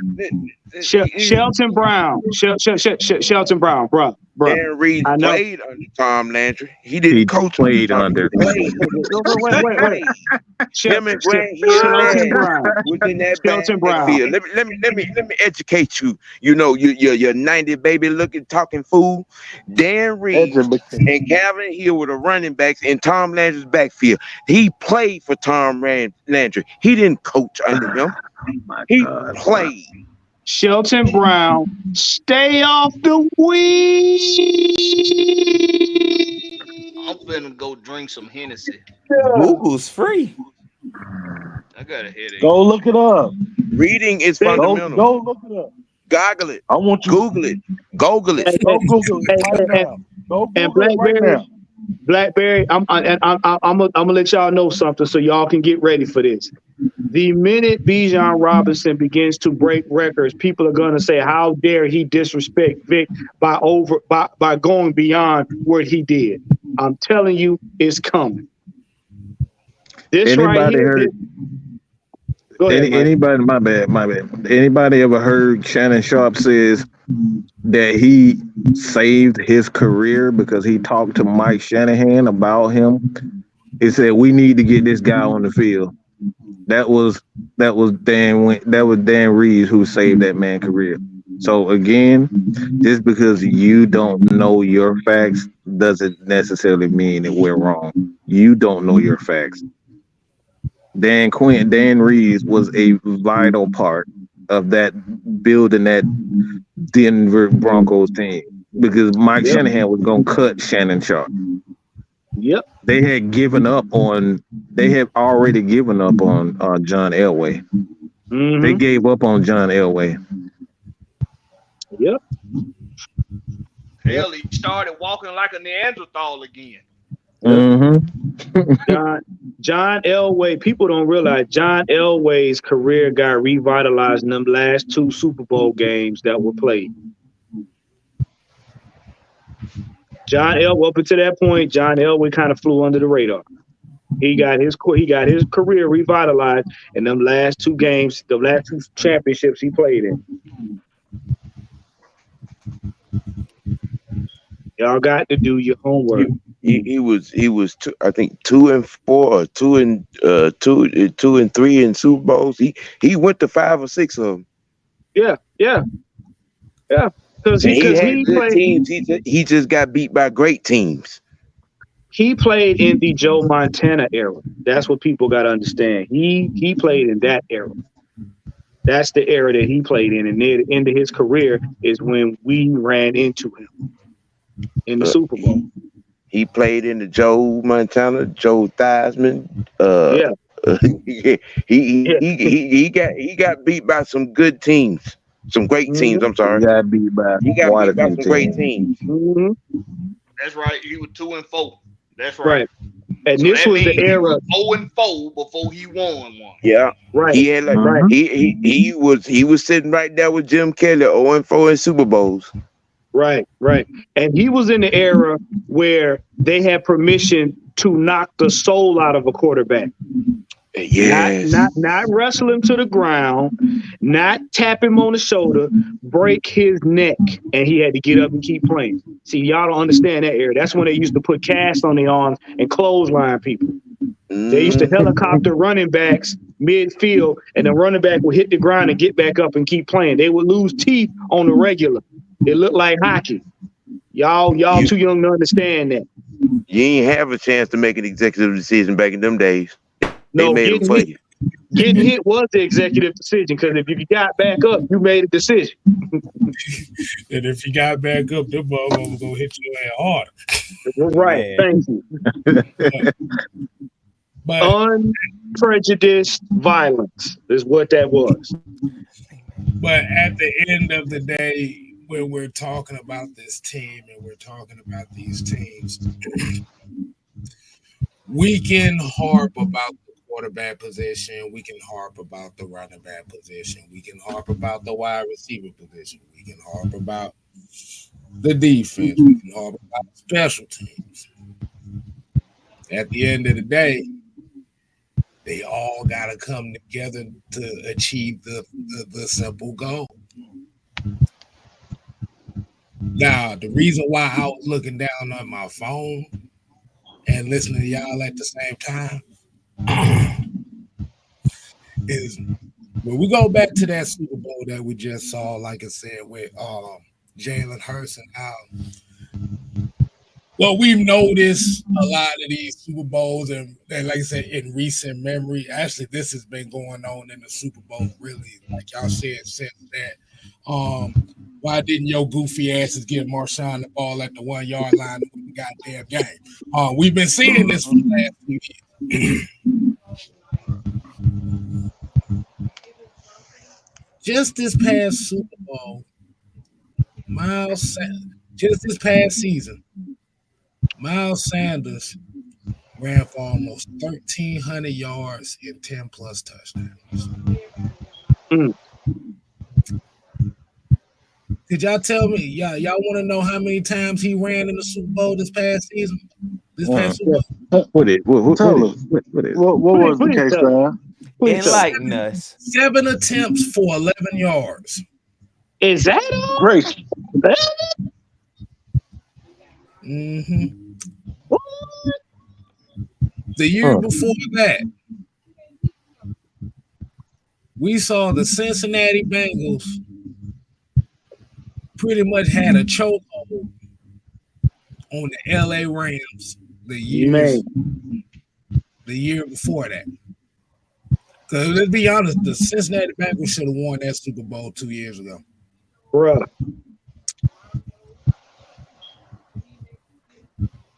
You run the ball in the first half.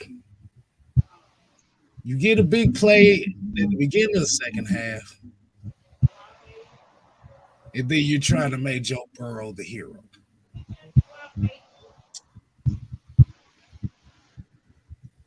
The year before that, with the Kansas City Chiefs, even though you had both of your tackles out, you're trying to make Patrick Mahomes the hero against Tom Brady. How did that work out?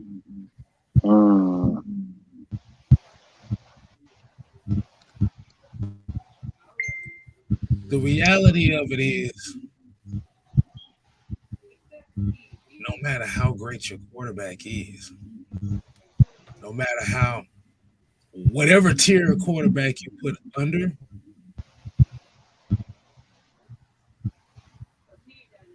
your quarterback is only going to be as good as the team around him. He can't win it by his damn self.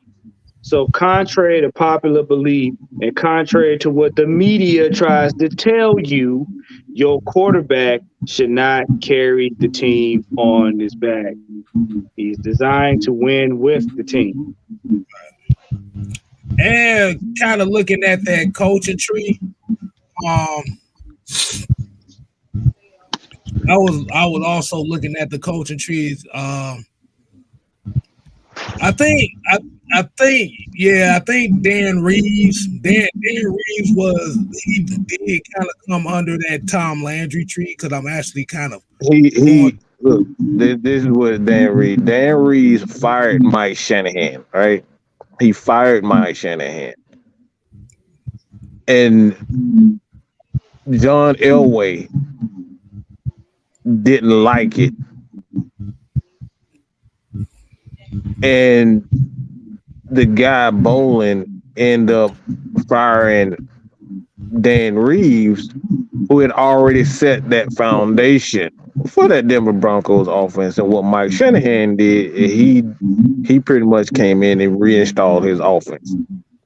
Right? So those guys have ties together. When we're talking about putting an offense together, if you look at just the coaching staff, most of their coaching staff have one thing in common. Most of that team has one thing in common. A lot of the coaches.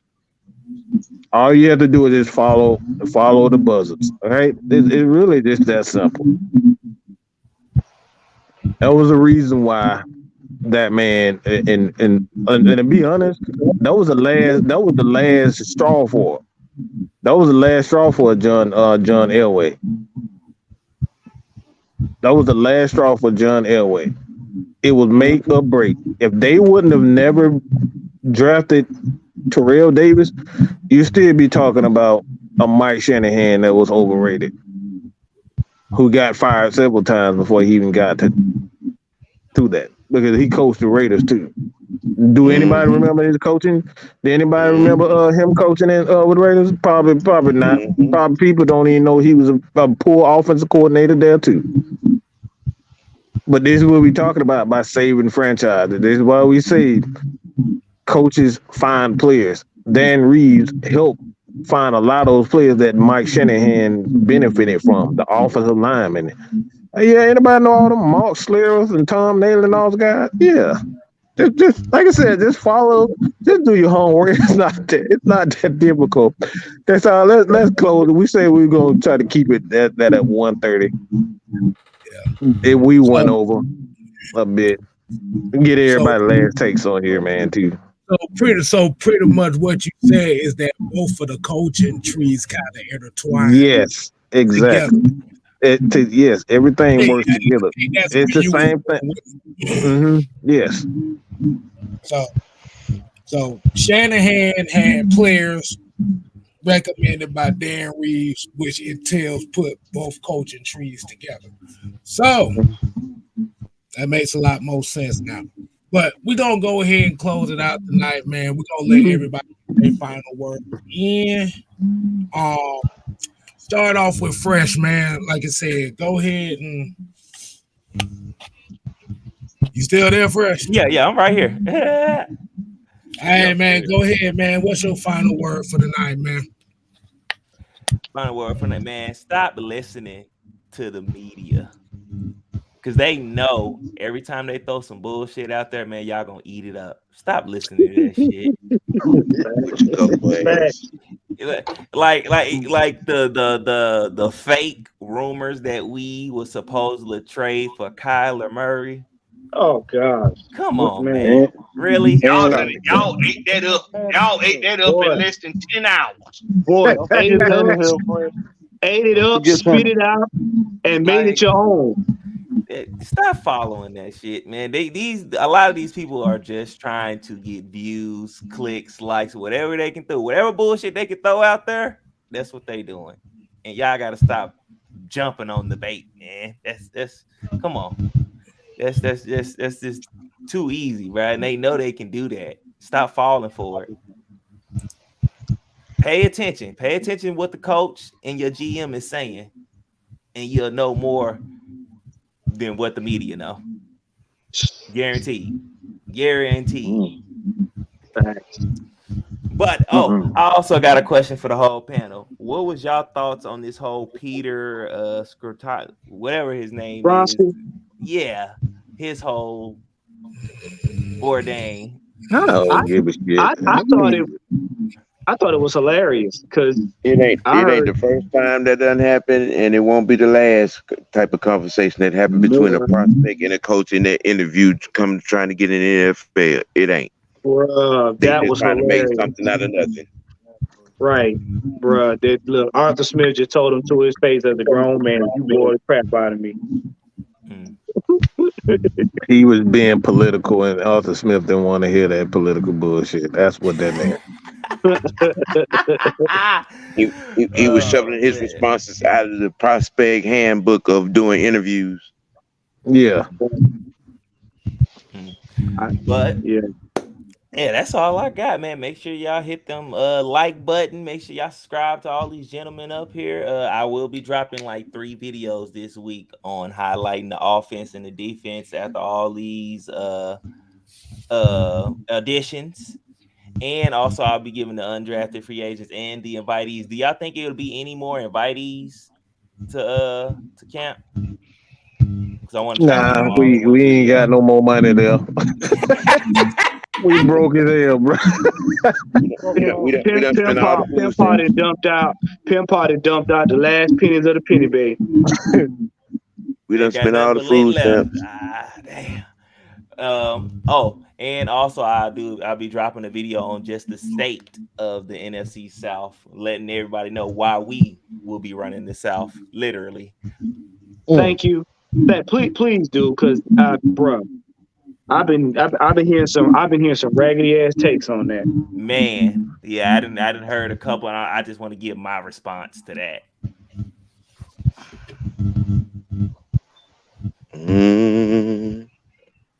Whoa, really, goddamn man. Oh, what's going on? Let me see something. I think Tank Davis gotten to an issue here. Who?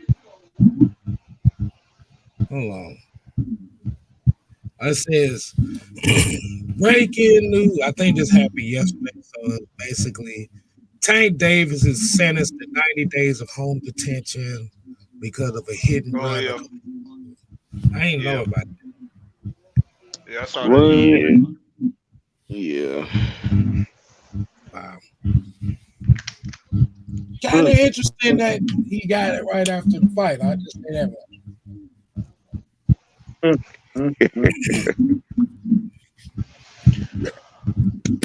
All right, Sam. I would first just like to say, in closing, to all of you that weren't of the football world before Michael Vick, seek life.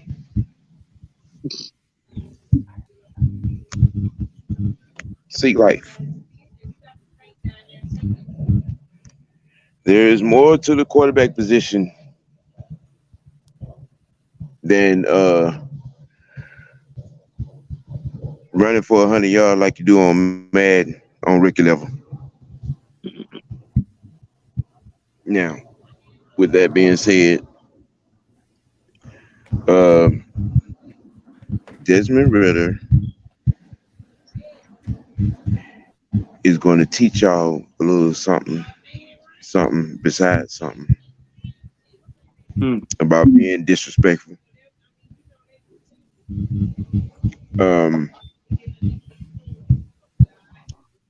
Oh, and by the way, it doesn't matter what number you wear. Is what you do on the field. That part.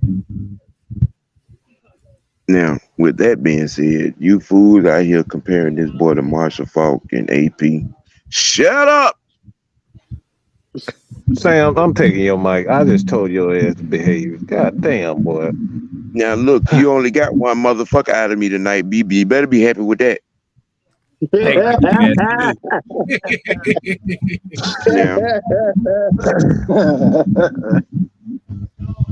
Because trust and believe, I had plenty to say about Michael Vick, but I chose to put that in the can for another time.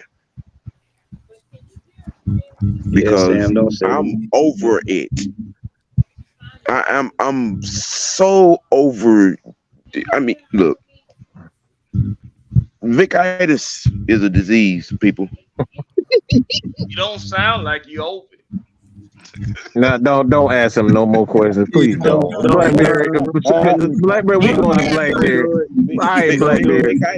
Vickitis is no, a disease. No, Sam. No. No, it's too late for this.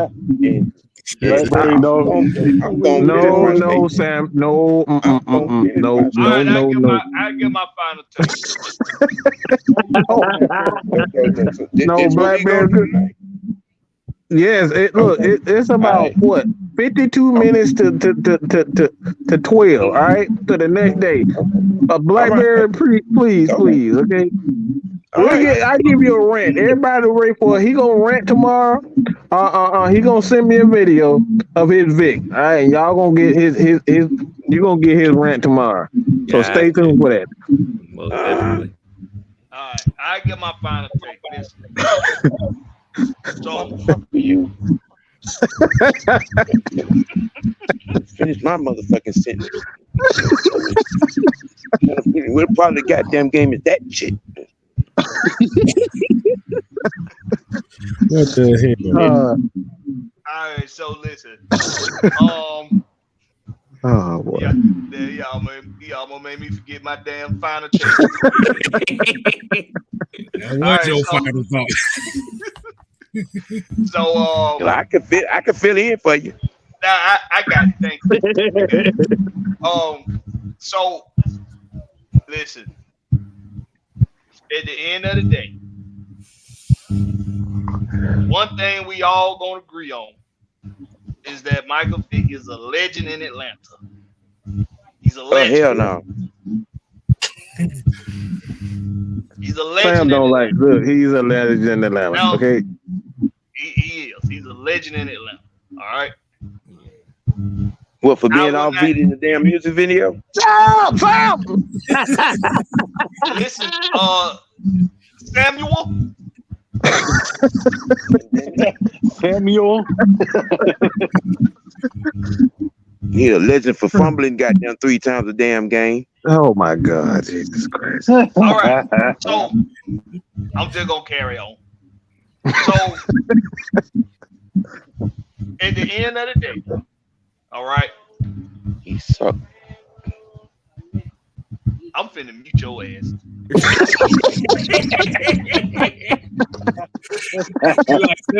like Sam got he got it ready for you. Like So at the end of the day, not taking anything away from Vic. I love Vic. I still love Vic, but that don't mean he won't get criticized.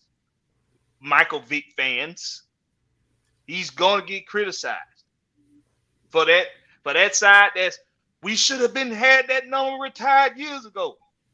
For y'all, there's been players that have done a whole lot more in the NFL. In the NFL, not just in a city, but in the NFL, and still don't have their jerseys retired. Yep. You got to you got to do a little bit more than that. That's one. And two, let Bijan take a damn snap before you crown him the damn holy grail of running backs. Let him take a damn snap. Okay? He's a Falcon now. Y'all got what y'all wanted. Y'all got what y'all wanted. Y'all fed into every goddamn narrative the media threw out there at y'all, and you finally latched on the one that actually came to fruition. Congratulations. But ain't none of you know who the hell he was until just a couple weeks before the damn draft. So, miss me with the, I knew he was going to be here in Atlanta. No, you didn't. You thought C.J. Stroud was going to be in Atlanta. You thought Anthony Richardson was going to be in Atlanta weeks before the draft even came. So miss me with that bullshit. And 3, this is when I give my team some love and stop talking to y'all dumbass damn fans. This backfield is going to be elite per they all stay healthy. This is going to be an elite backfield. Okay? Notice I said backfield. Okay? It's going to be elite. And this defense is going to be stout. I'm not going to say they're going to be top 10. I'm not going to say they're going to be top 5. But it's going to be a stout defense. Okay? Like I said, Eddie Goldman is back. I don't need to say nothing else. He's back. This is your boy. I'm your boy, Blackberry Rex. No C, just the K. Check me out on YouTube, Twitch, and make sure you're on the Rex Pit. New start time, 6:30 Eastern Daylight Time. Be there or be square. Right here on YouTube, on the AFN channel, on Blackberry Rex. Y'all know what to do. Bam! That's right. Big Will, what you got? What you got? All right, man. What Sam's? What's that? What's that? Sam, we gonna ignore Sam. Blind rage. That's silent rage right there. Man. No, he gonna cuss my ass out. He gonna cuss me the fuck out. All right, so I already know it's coming. All right. I ain't scared of you, motherfucker. That old Bernie Mac. When I pull my shit out, well, you don't get well, done. I'm sick of the coach I ain't scared of situation. you, motherfucker. I'm sick of the Vic number situation. I don't believe no number need to be fucking retired.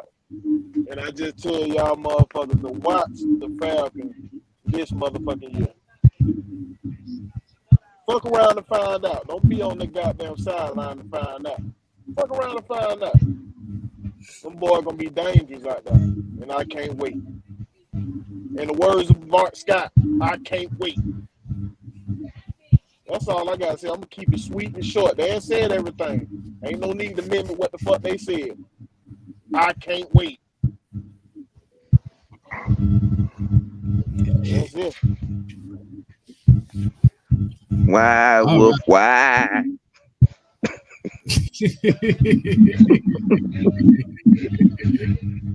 You trolling like a motherfucker. Right. Hey man, that's our guy though, right there. He gotta get Sarah, get one of us to get out I of ain't here. falling for that shit. Man, what you got, man? What you got here? Hey, all I'm gonna say is y'all just strap up, cause we're gonna bust some heads this year, on defense and on offense. Just wait, it's coming. We finally got a defense now to go along with that dominant running game. All right. And where do we trust? Okay. All right. Wow, you got anything to say on that? Yep, I do. For all y'all worried about the jersey, it doesn't matter who gets the number 7. All y'all thinking that we a cult, don't copy it because we made it popular. But I got one question for you. What's in your Kool-Aid?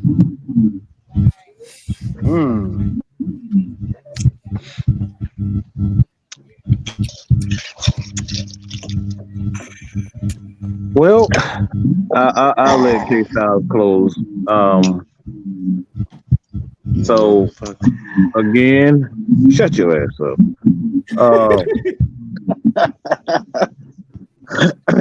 I appreciate everybody, man. From the bottom of my cultist mad heart, I appreciate everybody for drinking the Kool-Aid. I appreciate everybody for coming to the Amazon rainforest so we can jump off a cliff all together. I appreciate everybody for blindly following Mad Mike and letting me hit their wife from behind.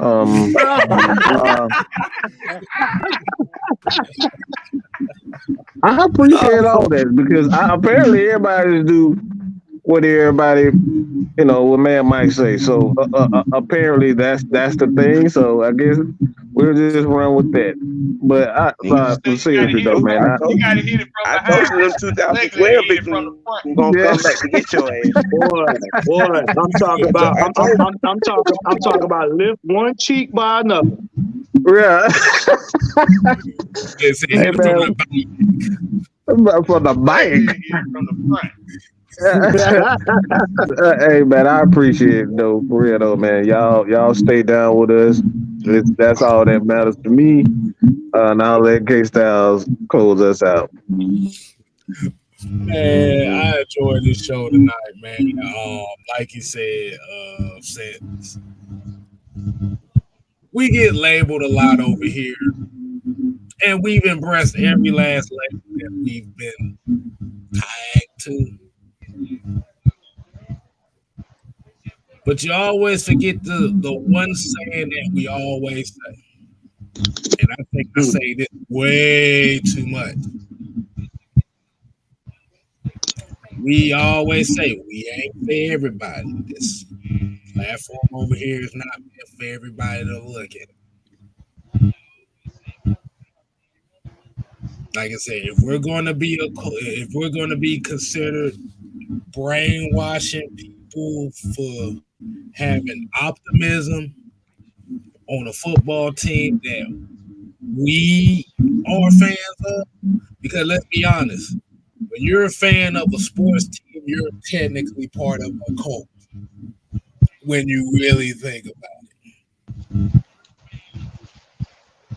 So if it's a bad, like I said, if you're trying to spin it in a bad way, if you blindly follow a team, whether it be the Falcons, the Georgia Bulldogs, the Atlanta Braves, the Atlanta Hawks, Georgia Tech Yellow Jackets, that code is small. It's like me and 3 other motherfuckers in the state of Georgia. But lies, nigga, them lies. It ain't that small. They just hiding. That's all. Yeah, we talking. No, what I meant by to say is 3 people that's willing to say that. Yeah, but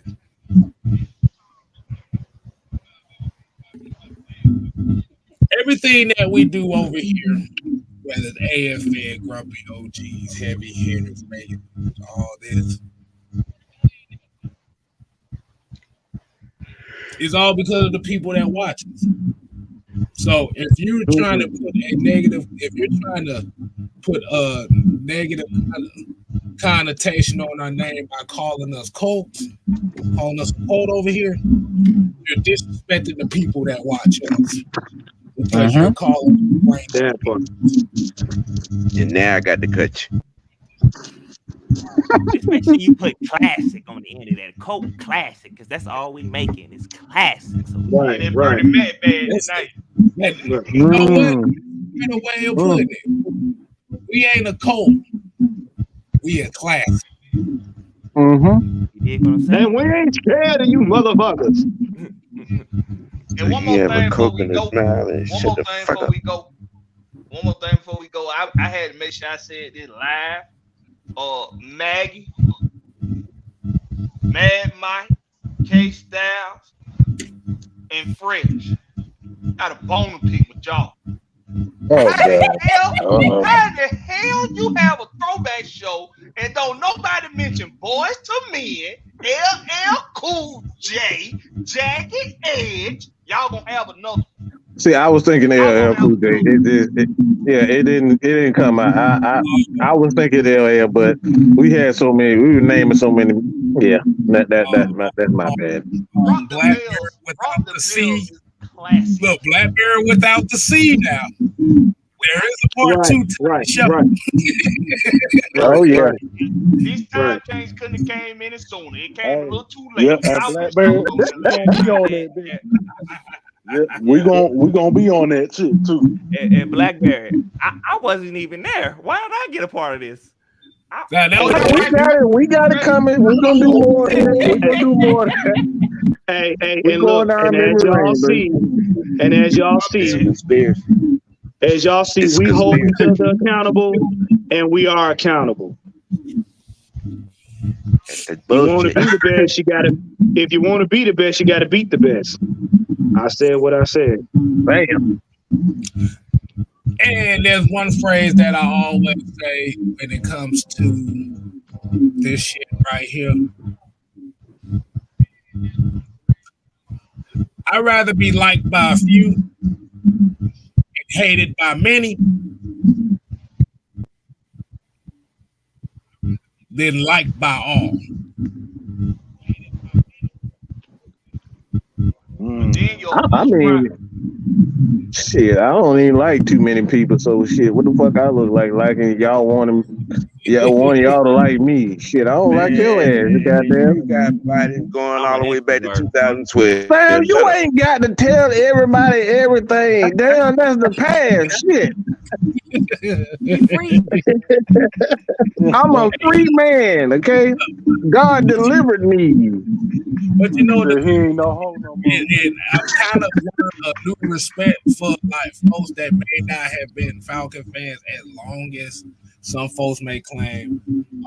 I've been a fan 25 plus years and I'm switching my allegiance type of shit. I've ran into literal Falcon fans that became fans not even a couple years ago. They showed more loyalty than most motherfuckers that played the team 30 plus years. So, Hey, K, I put it like this: if you've been following this team for 25 years, and you decide up in one day you get a hangnail in your ass hairs, and all of a sudden now you want to go to another team, you just wasted your money. right. I say it again. If your ass ain't lived through the Rankin Smith era, miss me with all that goddamn fuckery you got to say about being frustrated about any damn thing. Yeah, well, on that note, ladies and gentlemen, make sure you get subscribed to Atlanta Falcon Nation, Matt Molly Sports. Black Bear lyrics without the C. If you put the C in there, you just gonna find a basket of blackberries and how to pick them. You follow your boy. Follow It's Your Boy Fred. It's pinned in the pin comments right now. It's already there, pinned to the pin comments. So I need at least 2 people to head over there and subscribe to them. All right, if you're not already, it's pinned in the pin comments right now. It says subscribe already. That's right. Support Fresh the Villain. And yes, he is a villain. I'm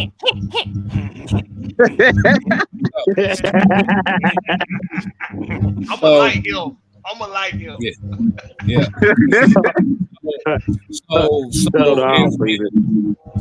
So if in this Falcon content world, we are considered bad guys, the only bad guys in this Falcon content creation world, that makes us stand out even more. And I love every minute. Absolutely. Appreciate that, Fred. $5 super chat. I appreciate the whole crew. Me and Sam disagree sometimes, but I appreciate y'all. Sometimes, yeah. Man, your ass always, you and Sam always arguing, goddamn. Ain't no fucking sometimes. Y'all motherfuckers always arguing. So as us being the villains, as us being the bad guys, as us being the cult.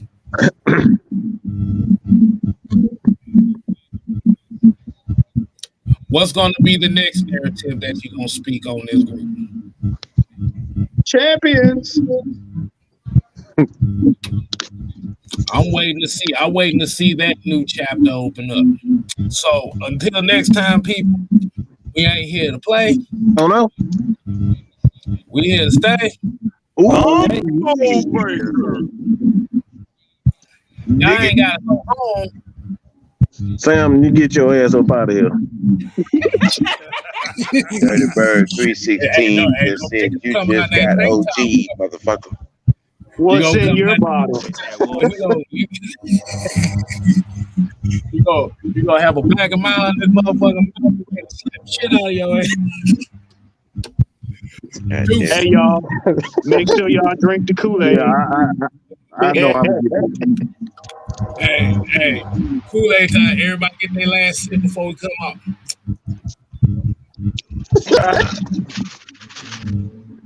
Spicy. Tastes like Run for the hills! Run for the hills! Good night, y'all. Bark, bark, bark, bark. y'all, Lord have mercy.